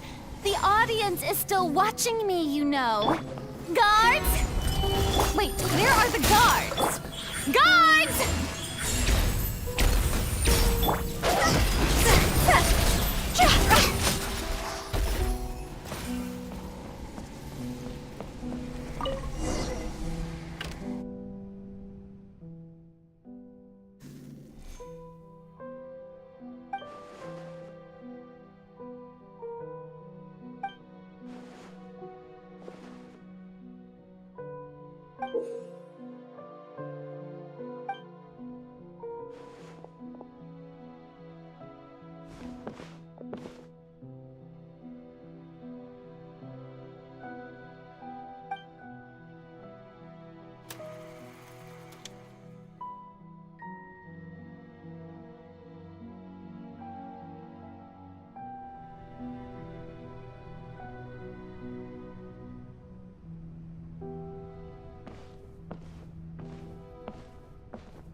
Farina. Huh? Who's that? Who's calling me? Where are you? Be not nervous. Be not afraid. I am before you. Wait a moment. You're... mirror me? How can this be? Mirror you, huh? You know what? That's not bad. Let's go with that. Mirror me? What do you wish to say? The prophecy. Have you heard of it? What prophecy? Wait. I know. I think... I don't know why, but it's in my head somehow. The people will all be dissolved into the waters, and only the Hydro Archon will remain, weeping on her throne. Only then will the sins of the people of Fontaine be washed away. Oh, very good. You know it well. What's going on? I can't seem to remember anything clearly. The only thing I know for sure is this prophecy. Will it really come to pass? Yes, it will. And that is why I've come to you. Disaster will come to Fontaine sooner or later. Things will develop just as the prophecy declared. There is no escaping it. But doesn't that mean everyone will die? I'm a Fontainian just like them. Will I dissolve too? Oh, don't worry. Magical meetings exist in this world precisely to give people a chance to turn things around. It is the reason why you met me today. I will tell you how to save everyone, but you may have to suffer somewhat. Oh, so there's still hope after all. Goodness, you frightened me. You spoke so much and with so much certainty. As for the suffering, well, I will admit that the first thing that came to mind was, why do I have to be the one to suffer? But if the prophecy will come true, I'll also die anyway, right? So if I've already met you as my magical meeting in this world, if there were scales, with all the people of Fontaine on one side and my pain on the other, is it not obvious where the scales should tilt? You truly are the perfect human, my ideal. I suppose this would also be the justice that belongs to you. Huh? Don't worry, it's nothing. Listen well. Fontaine has just lost its Hydro Archon. I need you to play a role, that of the new Archon. Play as a god? That's right. You must begin a never-ending masquerade. You must never let anyone suspect your identity. If you can keep it up, then I shall have my way of defying this prophecy. But should your identity be revealed, then all hope will be lost. But how will I do this? A human assuming the role of a god without being exposed. Don't worry. What you must do is not to turn yourself into a real god. You simply need to play the role of a god as humans imagine them to be. Being a human yourself, I'm sure you already know what such an entity would be like. Remember, your true challenge will not be pursuing divinity, but contending against humanity. I'm still not sure I understand, but I'll try. I'll try to do this. So, how long am I going to have to play this role? To accomplish this mission, you will have to stay on the stage for many, many years. You will endure and not grow old until your task ends. But I promise you, all will eventually end in a magnificent and dramatic trial, and everyone will be saved. A trial, huh? How exciting. I'll be looking forward to it.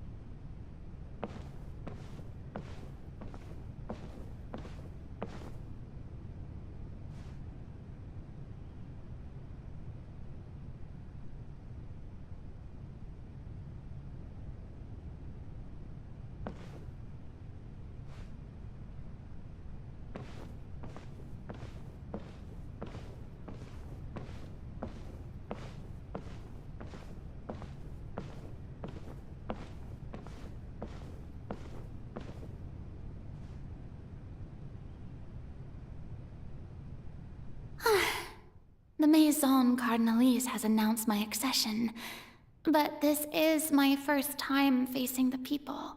What should I say to most appear like a god? To be honest, I still don't know. Perhaps I should first try to act natural. Ladies and gentlemen, good evening, and welcome to the Opera Epiclese. I'm sure you've all heard about how I have taken on the role of Hydro Archon. Indeed, I am Farina de Fontaine, your new Archon. In truth, I know little about becoming a nation's new god, but it will be my honor to guide you all. As the god Focalor, the god of justice, I shall do all within my power to lead you into an age of fairness and justice. Once again, thank you all for coming. If you should have any questions or suggestions, please send them to the Maison Cardinalise. The future of Fontaine will require us to work together, after all. This should do it. I thought I might stammer, but thankfully, I was able to convey my thoughts just fine. Okay, and next. That's the new Hydro Archon. Is this some kind of joke by the Maison? I would have thought that a being that surpasses humanity would be a bit more assertive. Hey, did you hear that? She even told us to send her suggestions there at the end. Shouldn't gods be all-powerful? She's being so modest. What's the difference between her and an ordinary person, then? If you ask me, perhaps the succession didn't actually happen. She might just be a Maison back puppet. Wait, what's going on? Why is everyone suspecting me of being a fake? Oh, this is bad. If I get exposed here, there'll be no saving the people from the prophecy. Right. Mirmi said that I just need to play the role of a god as humans imagine them to be. Calm down, Farina. Think. What do the people want? How would they imagine a god to speak and act? Assertive, with a strong sense of presence. One who can dispel all doubt. That is the character I'm fated to play.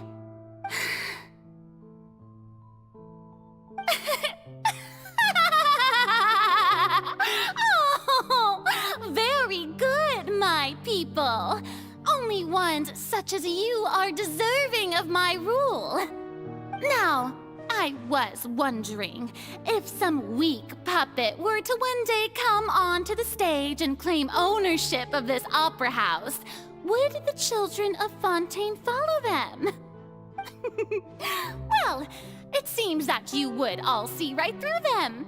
Having passed my test, you are qualified to witness wondrous trials alongside my august self, here in this opera house. You may consider my previous act a door gift of sorts. I thought it was a debut that suited the atmosphere.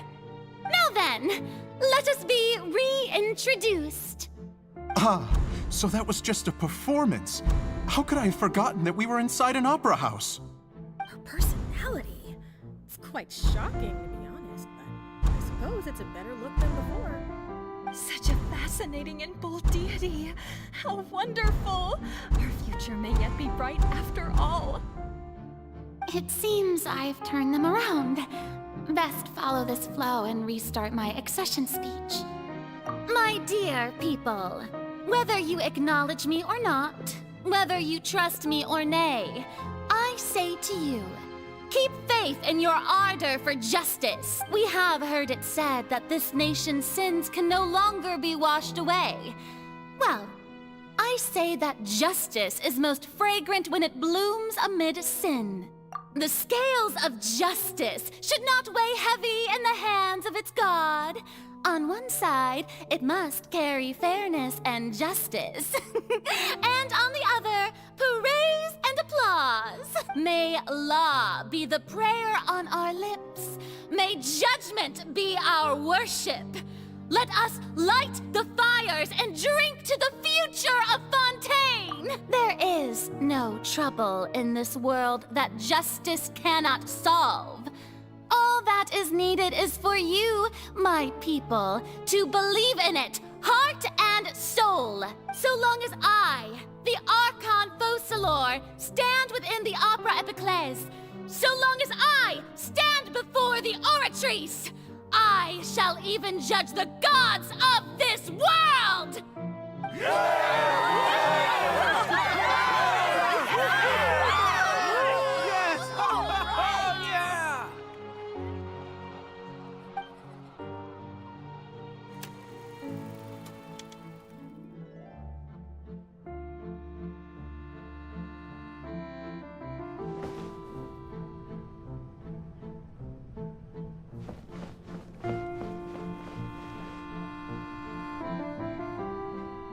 Lady Farina, here are today's case reports, as well as a summary of the follow-up for your perusal. Come now, was I not just at the Opera House in person? Leave these kinds of things to Neuvillette. Besides, none of these trials were the one that I'm looking forward to the most. If I may be so impertinent, what kind of trial are you truly looking forward to? A magnificent, dramatic, and wondrous trial. A trial to end all things. How could you hope to understand?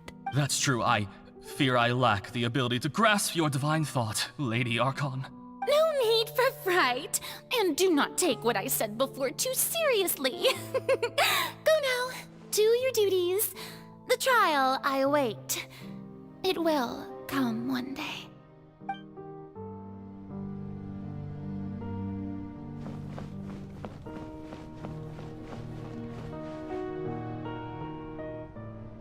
Lady Farina, I don't know what to say.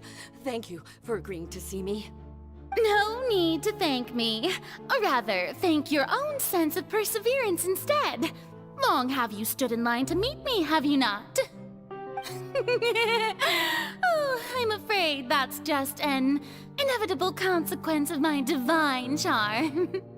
All right, Deoteria, is it? How is your son's illness? You remembered me, and you knew of my family, too. He is doing much better now. In fact, he is far more of an ardent believer than I. He was the one who forced me to seek an audience with you, and to bring your words back to him. Oh, good. Very good. If this should happen again in the future, please do not hesitate to come and tell me. Going down to citizens' homes every so often, while not usual practice, should serve as a fine change of pace. You're such a gentle and wise God. Thank you once again, on behalf of my son.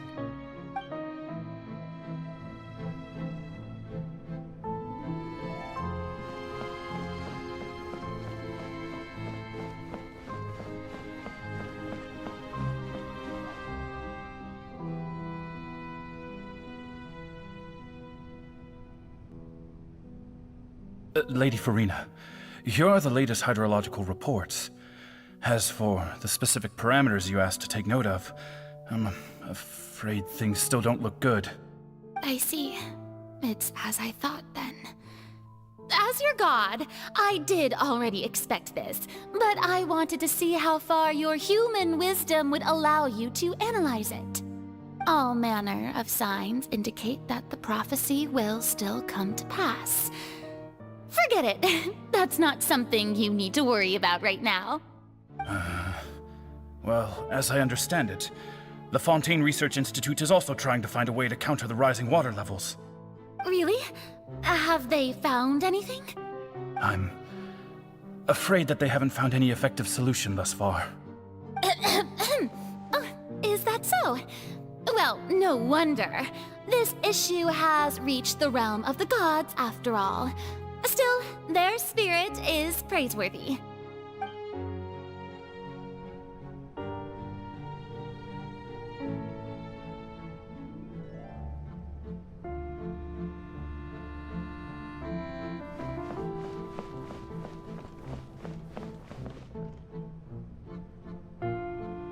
The day is finally over. I haven't had a moment to breathe this whole time. But it's good to see that everything's getting on track. There are no longer any voices of suspicion. Maybe this is fine. I just need to keep going, and everyone will be saved. All right, Farina, don't think too hard about this. You need rest. Tomorrow's a new day.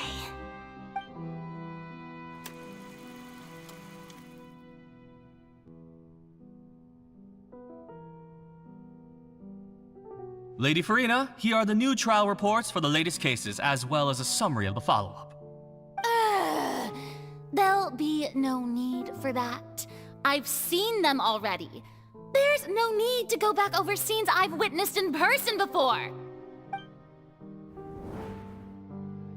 Lady Farina, I've waited so long for this chance to see you in this manner.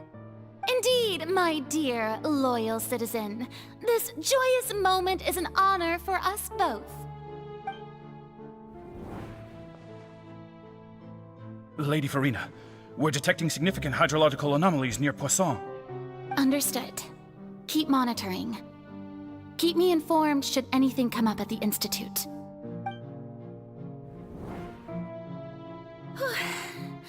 I don't think I let anything slip today. I must show the people that there is nothing to worry about. I just don't know when these days will end. I feel utterly exhausted. Best to rest early today, too.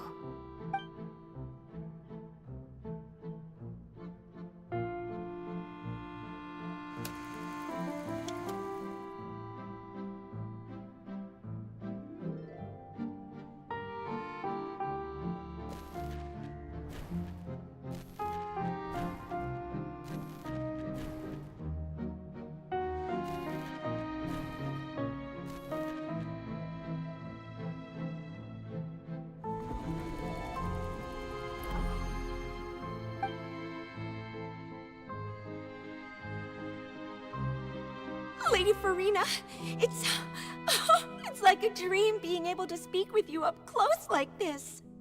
I've heard that the first member of our family who was honored to receive an audience with you was Madame Deoteria, almost 20 generations ago. And what a fine family yours is indeed. It brings me great joy to meet such a faithful believer. A descendant of a line most ardent. Surely you exaggerate, Lady Farina. My lady? What is it, good citizen? Are you crying? Oh, really now? I didn't even notice. This must be the overflow of hydro from my person. Well, can't quite help being the god whose dominion is the waters, can I? No wonder. No wonder. A manifestation of your power, then. Oh, Archon, I am honored to have witnessed it. Honored indeed.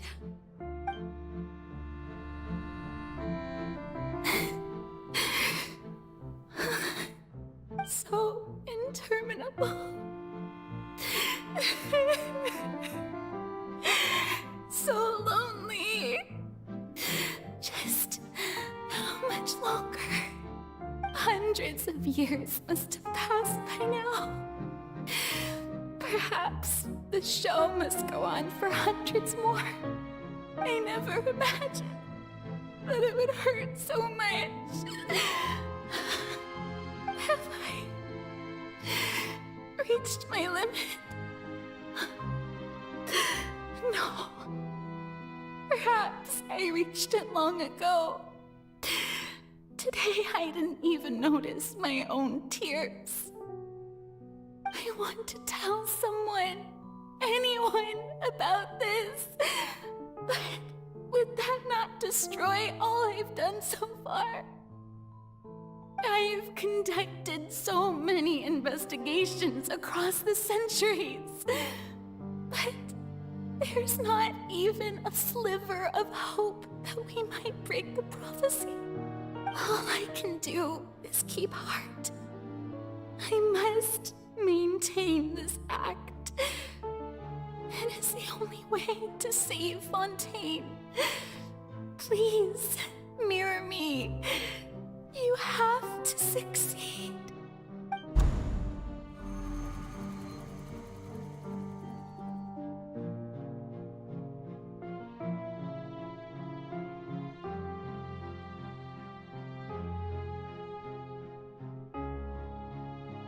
Farina, you don't have to shoulder this burden alone.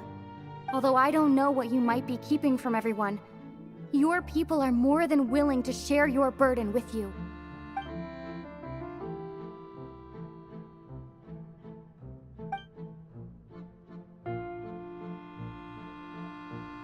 Share my burden.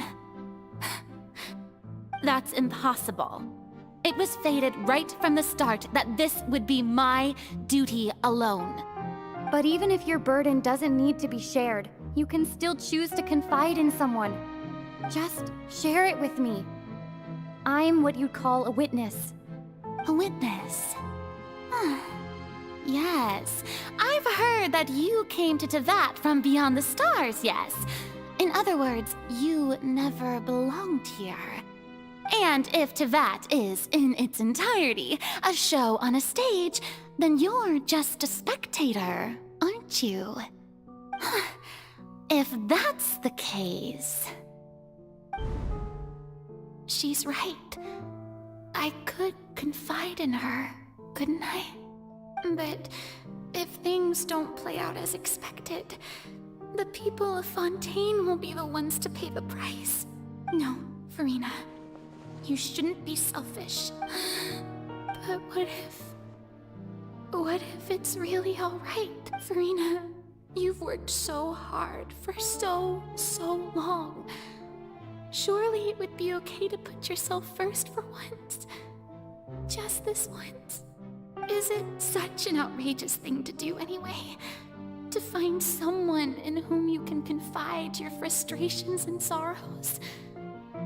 Surely it could not hurt. If you let this opportunity slip through your fingers, it might never come by again. Think about it long and hard.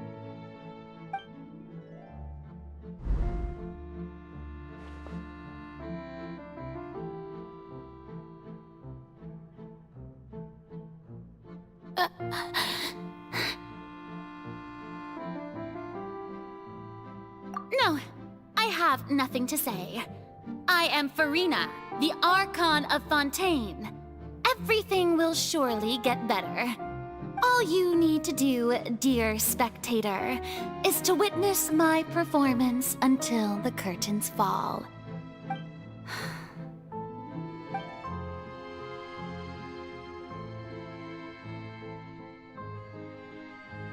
Fine.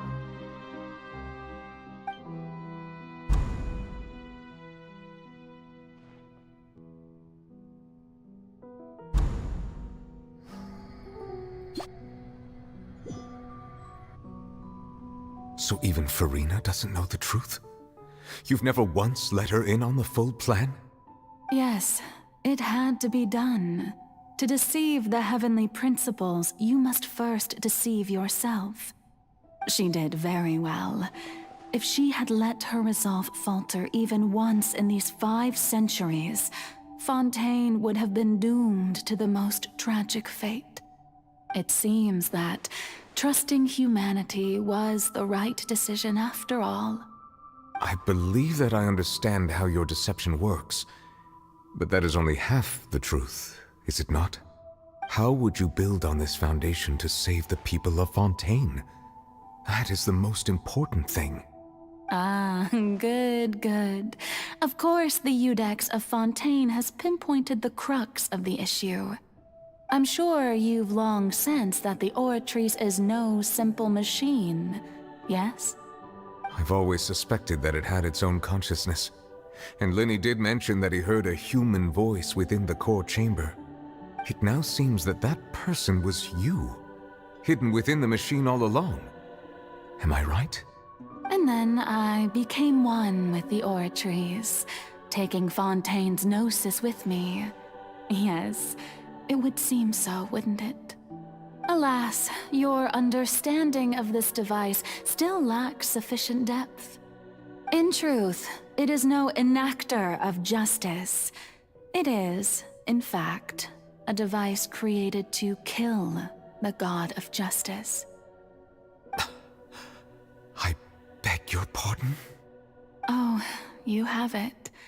And to be more precise, not only will the Oratrice take down the god of justice, it will also take down the divine throne upon which she has been placed. I mean, did you think I would be the sort to enjoy peaceful repose while Farina suffered? My work over these last 500 years has been to constantly accumulate indemnitium within the Oratrice. But really, some have already discovered that only a small fraction of the energy generated by the device was ever used to provide power to Fontaine. The vast majority had to be, accumulated to enact this death sentence. It was all a part of your plan, then? Both the trial and the sentence? Indeed. This power, accrued over 5 centuries, could have sustained Fontainians for millennia had it only been used for that purpose. Almost all of it has now been stored within the Oratrice. But only power of this magnitude could hope to destroy the Hydro Archon's divine throne, shaking the rules established by Celestia, and breaking through the institution that is the Seven. So the Oratrice's call for death was for neither Farina nor Focalor, but for the Hydro Archon. The destruction of that divine throne. If I do not misunderstand your intent, you must be... Returning what's rightfully yours to you, of course. In other words, this was all done to return the authority of the Hydro Archon to the Hydro Dragon of this planet. But...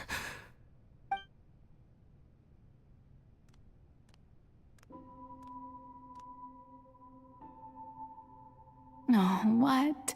Getting sad again, are we? The authority of the ancient dragons shall soon be yours once more, O Hydro Dragon Sovereign. And this is the face you make. All you've done throughout the years is just so you can sacrifice yourself at the very end. I've never quite seen it that way, you know. Even now, I'm quite pleased at how well my deception worked.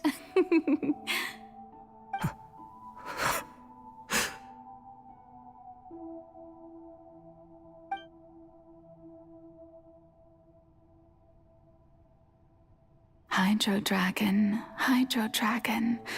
don't cry.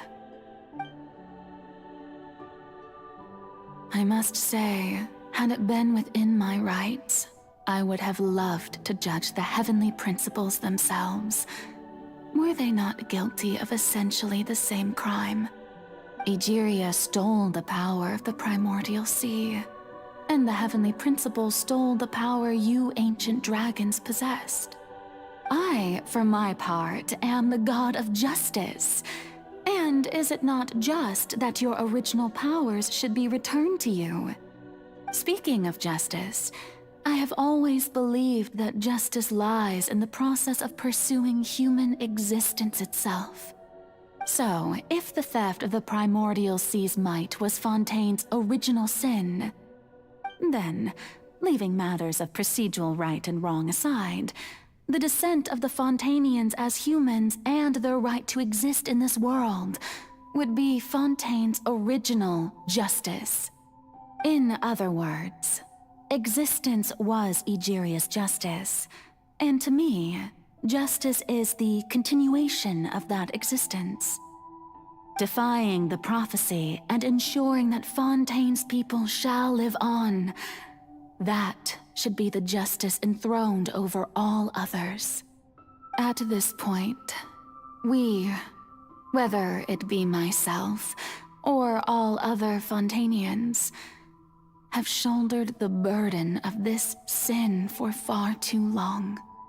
Iudex Neuvillette, the highest judge in our land, when you regain your full power as an elemental sovereign, what verdict shall you pass upon us? So when I was invited to the court of Fontaine to serve as Iudex, I see now that that was your idea too. At last, I now understand the true purpose behind this position. In the beginning, I was uninterested in human existence. But these 5 centuries of living alongside them have gradually brought about mutual understanding between us. And I have even attempted to feel as they feel. You are a devious one, Focalors. Things being as they are, surely you know that I could never declare them to be guilty.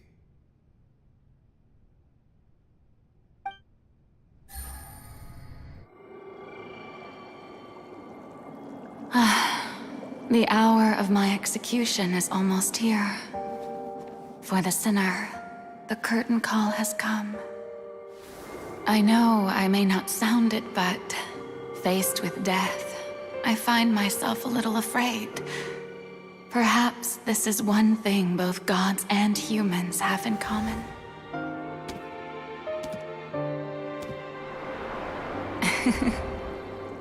Farewell, Neuvillette.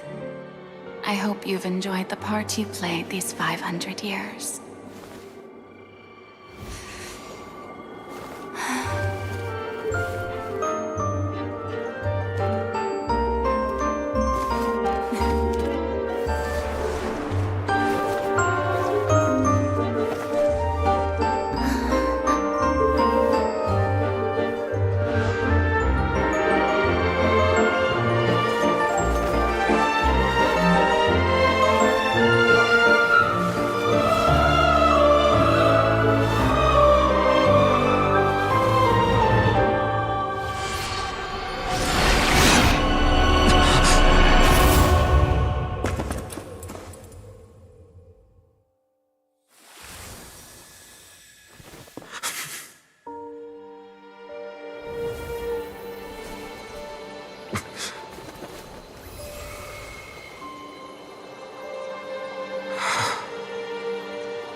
Iudex Neuvillette, hereby declare,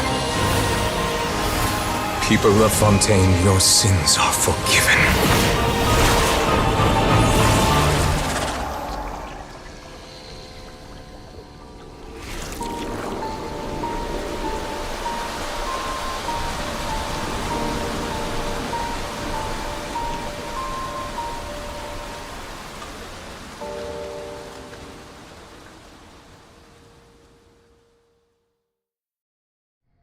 I got a new...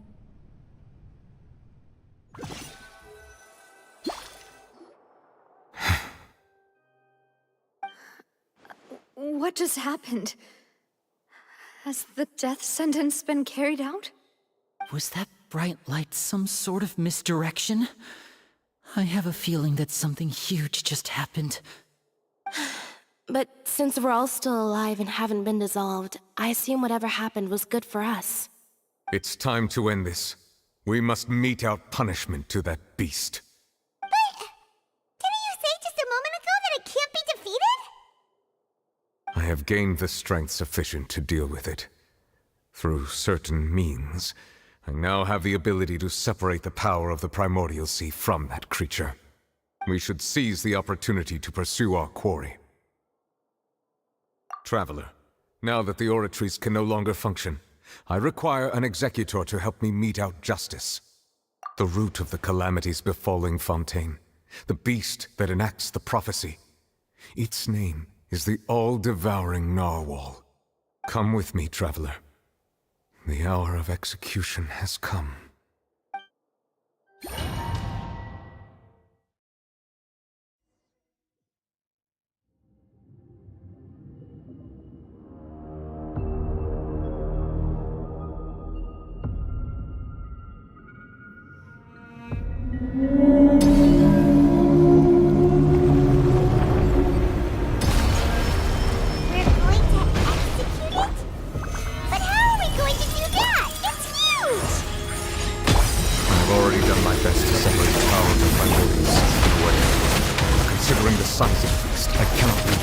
Source. Unless we can find a way to attack it from within. I shall share a part of the ancient dragon's power. We shall look for an opening together.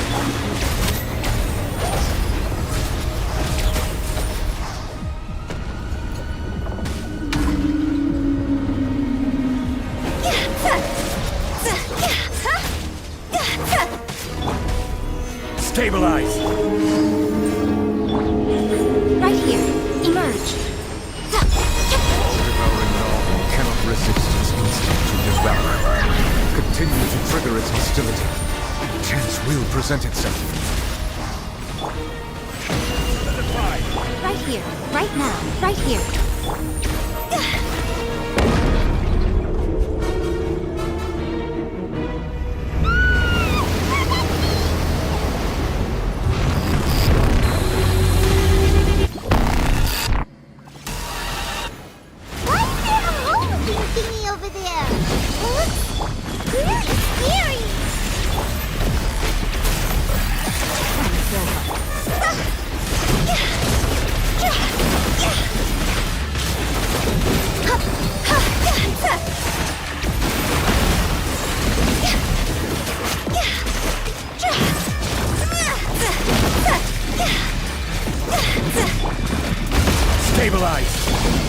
Quietly now.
Thanks for helping with the cleanup.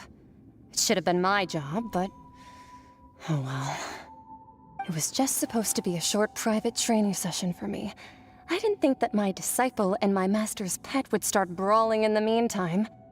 Well, actually, I had a feeling that it would happen at some point, but they bumped into one another earlier than I thought. What a blunder. I suppose I'll have to swing my sword 3 million times as penance. That power. Who are you exactly? Paimon has an idea. From what she said earlier, she must be Child's master. Skirk, right? It's just that he gave us the impression that she was the less talkative person. I simply did not have anything to say to the weak. But you, on the other hand, managed to defeat the all-devouring narwhal without using power from beyond this world. So you may speak to me as equals. I have to agree. It's a strange use of a planet's primordial waters just to raise an all-devouring narwhal. That kind of power is wasted on it. It's not cooperative, it eats too much, and I have more important things to do with my time than pet sitting. The only thing that creature has going for it is its looks. All in all, it fails as a pet. Miss Skirk? I think you might have missed the point. The point being? Well, being that this pet almost destroyed an entire nation. So what sort of person is your master? Well, Child's master's master. Wait, is that right? Oh, right. So you don't know him. Sorry, I assumed you did. His name is Sir Taloji.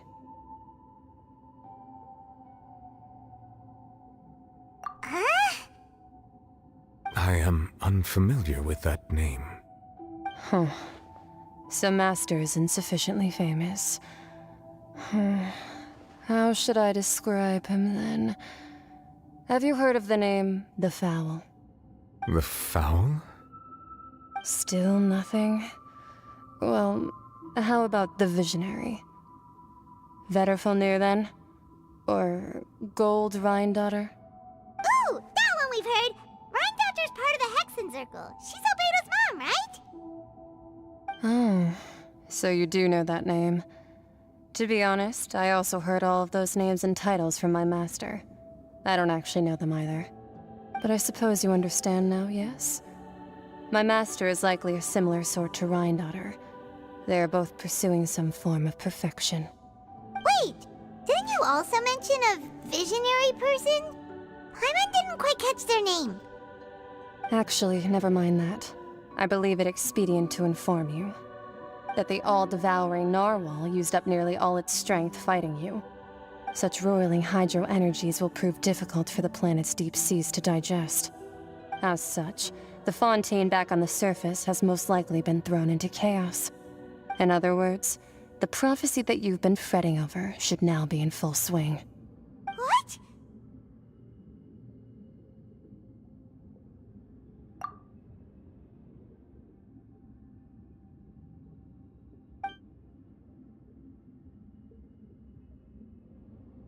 Not to worry.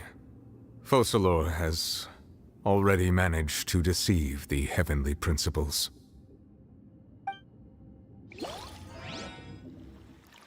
In the end, the people will all be dissolved into the waters, and only Farina will remain, weeping on her throne.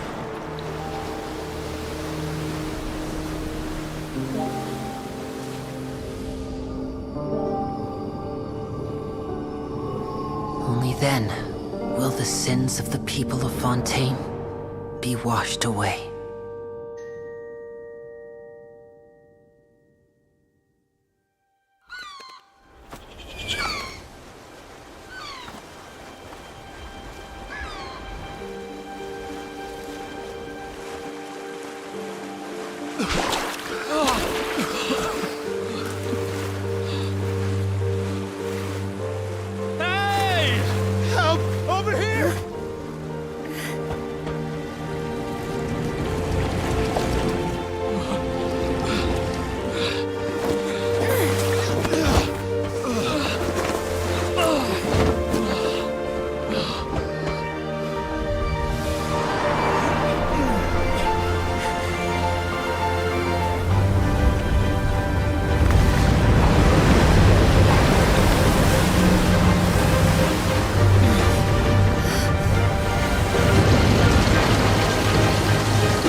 Initiate emergency rescue!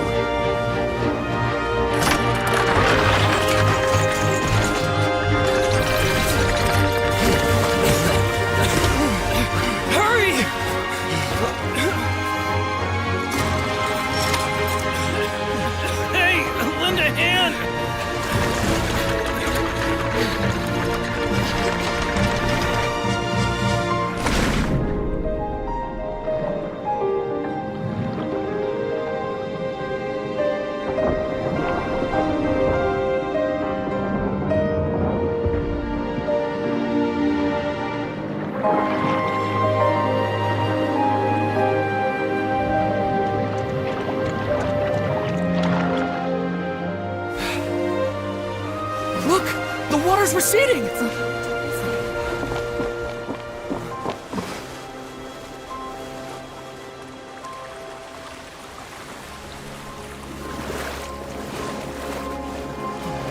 It's a miracle! The water's receding.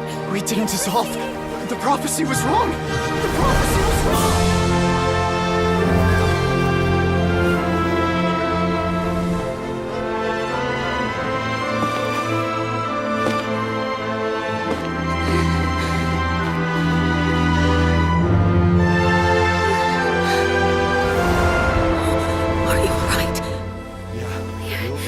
We're saved. The prophecy was wrong.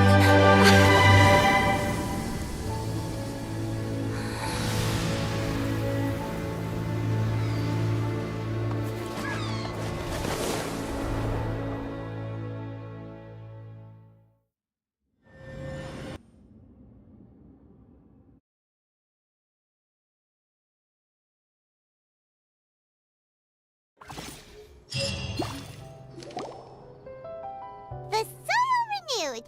The Spina di Rosula talks post-disaster rebuilding. I recently visited Poisson to meet with Miss Navia, spokesperson of the Spina di Rosula, and we spoke about Poisson's present and future. Old soil can still give birth to new bloom, Miss Navia stated. Hope is like seeing a small cookie when you're starving late at night. You just need a little of it. Skyship Winglet, boon or bane of the Fontaine Research Institute. The various disputes that have arisen on account of Mr. Edwin have suddenly become a shield over the Institute, with Jurier turning out to be a once-overlooked hidden gem. People always call the first researcher mad, but few know what to call the second. And should that latter person achieve a miracle, they would find it all the harder to find a word with which to classify him and his team. Wow! Paimon barely recognizes the people in the reports. Are those really Jurier and Navia? They sound like real big shots.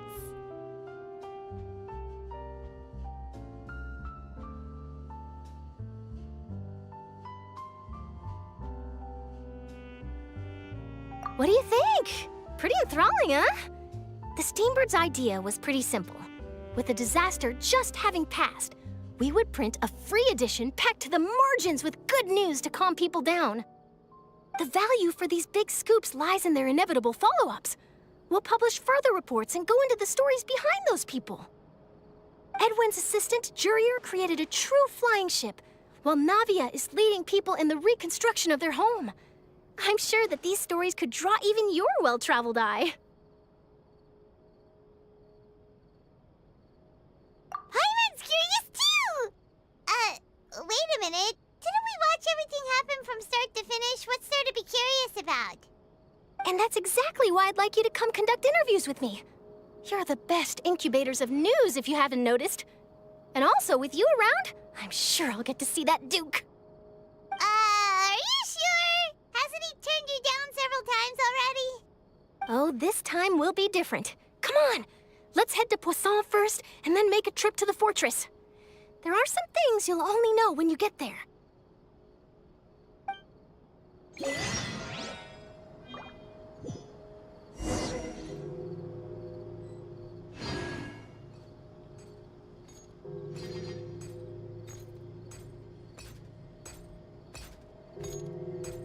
Osman.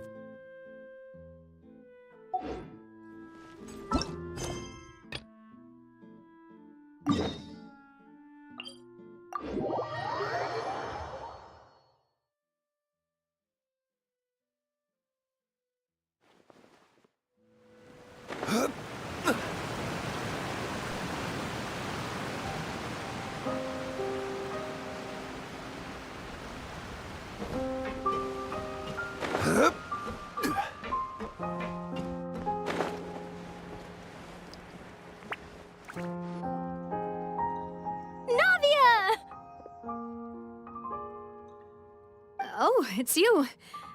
What brings you all here? Hey, we're just having a look around. I'm here to update myself on how things are going here. Oh, the Fatui are here too. Let me introduce you. This is Mr. Garunt Snezhevich. He represented the Knave in sending us a large amount of supplies, and is helping with our work. Our residents are hard at work as well. Thanks to everyone, work is progressing nicely. We've lost a lot of people, but we're moving forward. That will have to be enough. Hello, Miss Charlotte. I'm a big fan of yours. I especially like that article you wrote last year about Fontaine's stray cats. But if you don't mind, could you not emphasize our role too much in your report? It's not charity we're doing here. We just happen to share the same interests as the Spina. I get where you're coming from. I'll keep it as simple as possible. Or would you be willing to feature as friendly neighbors? That would be fine. Thanks. Oh, you're back too. How are things? We finished laying down the construction materials. It'll be another hour before the workers are able to go over there. Huh? You're here too, Clorinde? Well, her reputation's greatly risen after that whole duel business with Miss Farina, so she's here in Poisson to wait out the heat. All right. She really came here to help me out. There's too much to consider in the reconstruction of Poisson. The Spina has need of more decision-makers. And, well, I do already happen to be connected to Mr. Callis. Oh, wait just a moment. Do you mind me asking a few questions? You know, about how you felt before the duel, about what it was like facing down a god. There's lots of exciting material there, I bet. Forget it. I'm sure you can find a better theme than that, Miss Charlotte. I see you're the same as always. Couldn't you do me a favor, for Navia's sake? Well, if we're talking about doing things for my sake, you might as well just take a few more photos of me. Or of the Traveler. It's better than wasting time persuading Clorinde, at any rate. Of course I will. I'm not gonna let her off that easy. All right, then everyone who wants to be in the photo, gather up. And smile.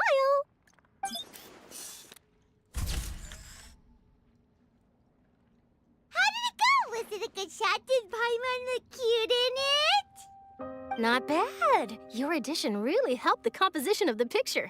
All right, hang on a moment. Let me snap a few more shots.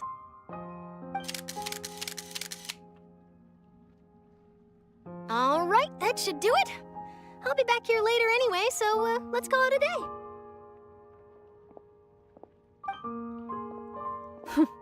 You're very quick. Speed is of the essence when it comes to the news, and freshness is the key. Also, not to brag, but I'm pretty good at building connections. Who knows? I might eventually get that interview with you after all, Miss Clorinde. Wow, you really do have that never say die spirit. I'm impressed. I'll hazard a guess that this is how you got that interview at the Fortress of Maripede.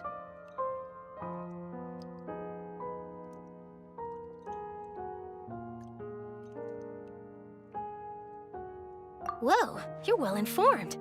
Let me make a guess too. I asked Sijuin who told Monsieur Nervillet, and he told you, right? That's a very complete information chain. In truth, all Monsieur Neuvillette asked me was, when did the fortress become so friendly towards the media? I told him that it was best not to speak too soon. There's no guarantee that Ridsley will make a personal appearance. You're right. I've got to treasure every moment I have with them. In which case, I'll be making a move first. Stay safe now. And tell me if you hear anything interesting. I'll treat you to afternoon tea in exchange.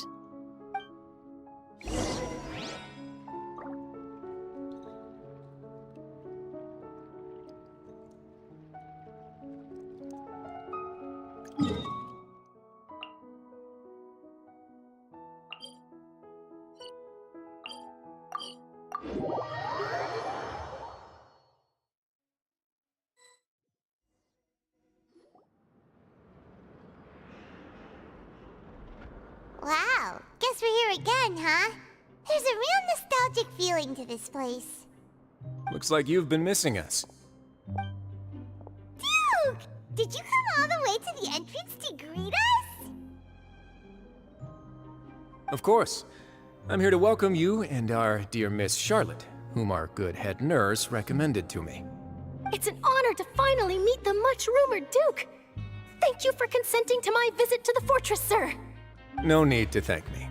But that said, I shouldn't be the focus of your interview. I trust you recall our agreement? Of course, of course. All right then, this way.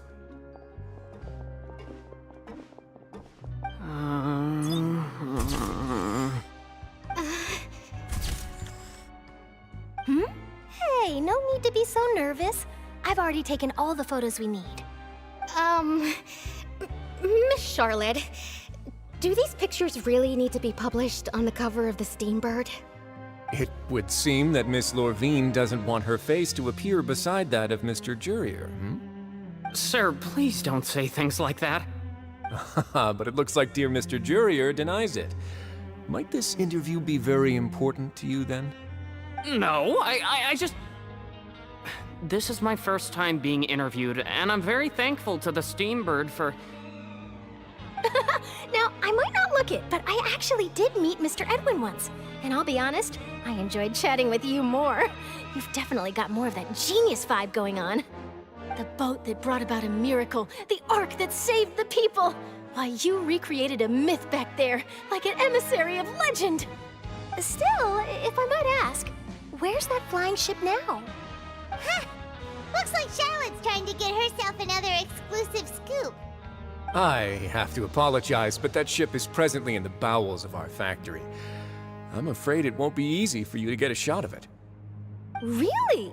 Well, then in that case, could I have an interview with you to make up for that loss?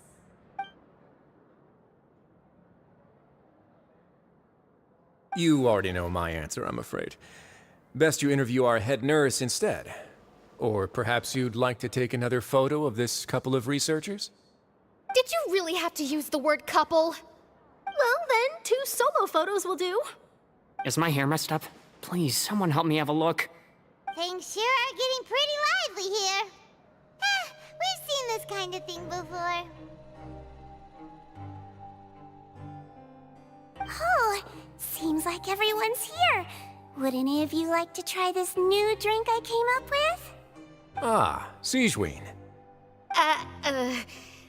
Hey, Miss Charlotte. Why don't you, take some pretty photos of our head nurse? Sure. Come on, Miss Sigewinne. Over this way. Let's find a brighter spot. Huh? Sure. Do I have to smile? So, how have things been at the fortress?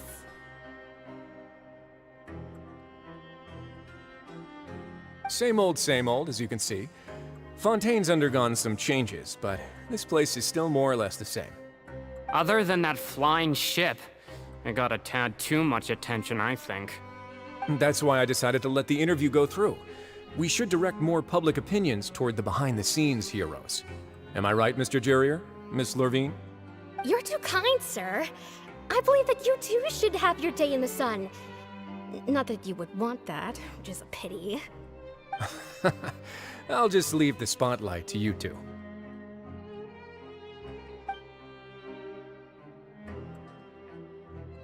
I see. Lots of things happened that day, huh? Anyway, regarding that Harbinger, I'm not sure you remember, but his 3 young followers are still waiting for his return. He sure did win them over, huh? I'll tell them that there's good news and bad news.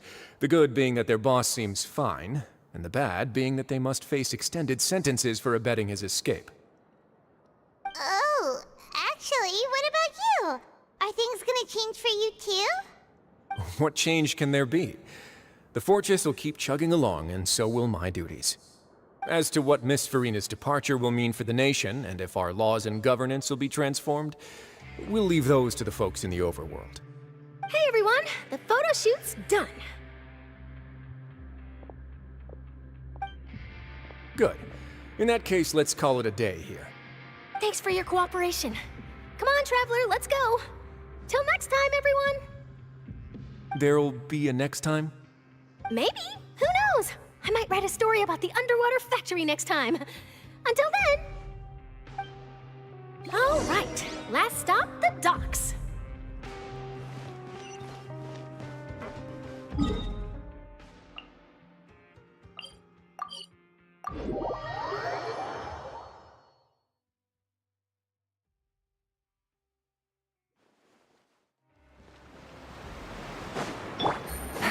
Take it easy.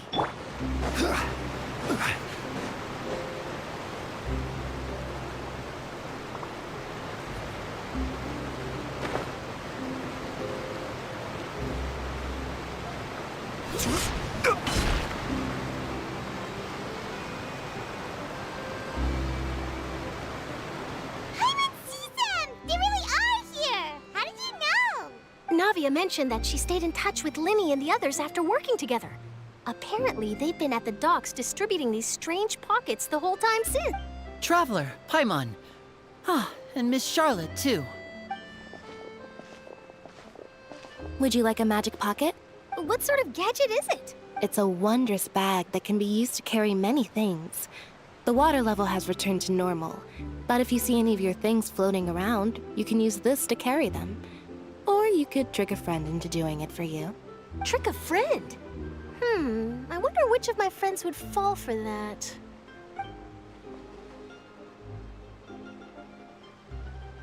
You could just make a friend like Fremine here. Isn't that right, Fremine?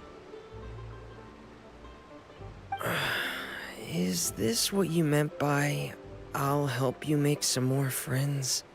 To be honest, that sounds pretty sweet. Could I have your contact, please? Sure. Please, write down my address. Lynette sure is working hard to help Fremine socialize. He was the one who proposed doing this. He even wants to assist in our magic shows.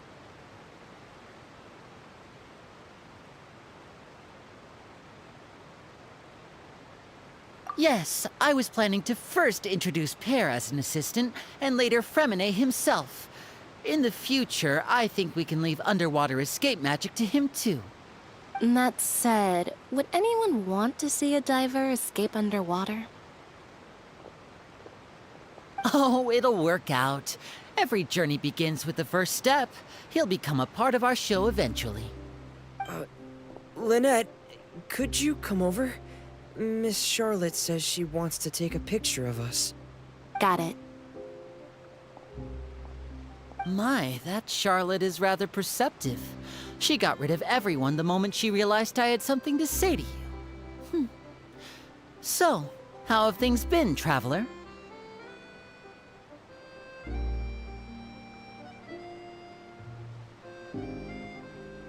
Father says that you did a great deal during the latest events. She's very grateful for your contributions to Fontaine. That's all right. We were more than happy to help. So, what's she doing now? Oh, I guess you haven't heard. Well, after Lady Farina left, Father and Monsieur Neuvillette opened negotiations, during which he gave Fontaine's gnosis to her as a diplomatic gift. A diplomatic gift? A gnosis? Yes, I was quite surprised at first myself. But when I thought it over, there were actually a number of things going for it. It could have been done as an apology for the incident with Lord Child, or as thanks for his help in tying the all-devouring narwhal down. Furthermore, Father did also lend significant aid to Fontaine and Poisson. Well, that's true, but this is a gnosis we're talking about. Doesn't this seem a bit irresponsible? I would agree, but I've also heard that it seems that Monsieur Neuvillette has had a significant change of heart regarding the matter. So there's some reason for this that only Neuvillette knows about? I suspect you'll have to ask him about that yourself. Ah, yes, speaking of which, I did see him strolling around the entrance to the Fortress of Masquerade a while back.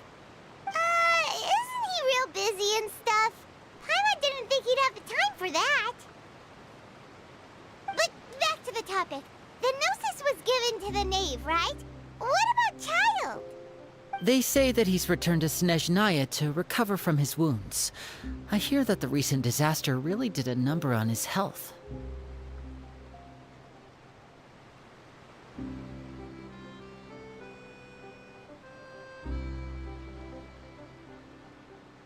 That's true. When you think about it, we've had loads of run-ins with the Fatui.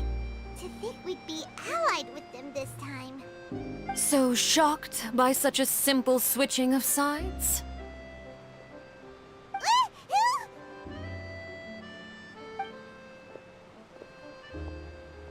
Father! Well, well, what do you know? Come to the docks to see how my children are doing and meet the Traveler by chance. Please do not pay my accomplishments in Fontaine too much mind. I would have done them regardless. Are you going to take the Gnosis back to Snezhnaya? That is our duty as Harbingers, yes. Don't be too preoccupied with sides. The goal of the Fatui concerns not a single place or person, but the entire world. With such a grand goal in mind, it is inevitable that we must wear many masks. Switching my masks is something I've always done.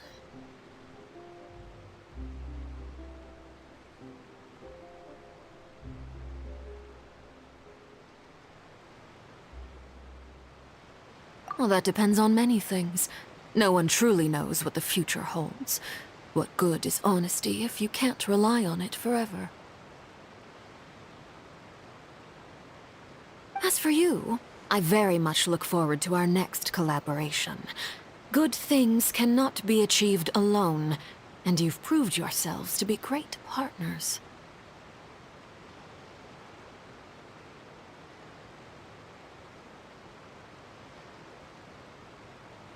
A vision? All right. I'll remember to return it. Thank you for keeping it safe for him this entire time. And that's a wrap for me. Huh? You're... Greetings, Miss Journalist. Hello. If I'm not mistaken, there are diplomatic channels I'll need to report to take a photo of you. That is correct. So forgive me, but I will not be able to serve as a subject in your article. However, feel free to write as much as you'd like about our dear magicians and our upcoming rookie talent. I will. The sea breeze is quite pleasant. I shall continue my walk while the weather remains so agreeable. Farewell. Farewell, Father.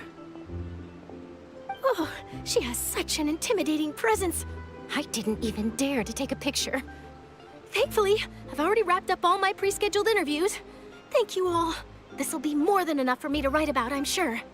Don't be too nervous. Why don't you take a magic pocket before you go? Here, Traveler, Paimon, you take one too. To move things about? That's right. Funny. I was giving out magic pockets when we first met too. And what do you know? I'm doing the exact same thing right now. So many things have happened, but the pockets are still the pockets. I guess this must be life. We will all follow our own paths, and serendipity will lead you to your fated friends. All right then. We'll be handing out pockets in some other districts later, so we'll get going now. Have a good day, you two.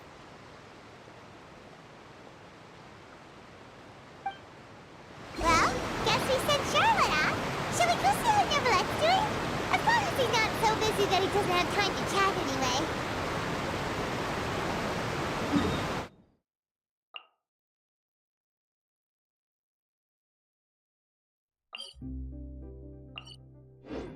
Where do you want to go next?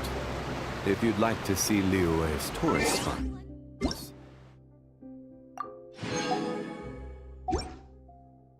I have a few references.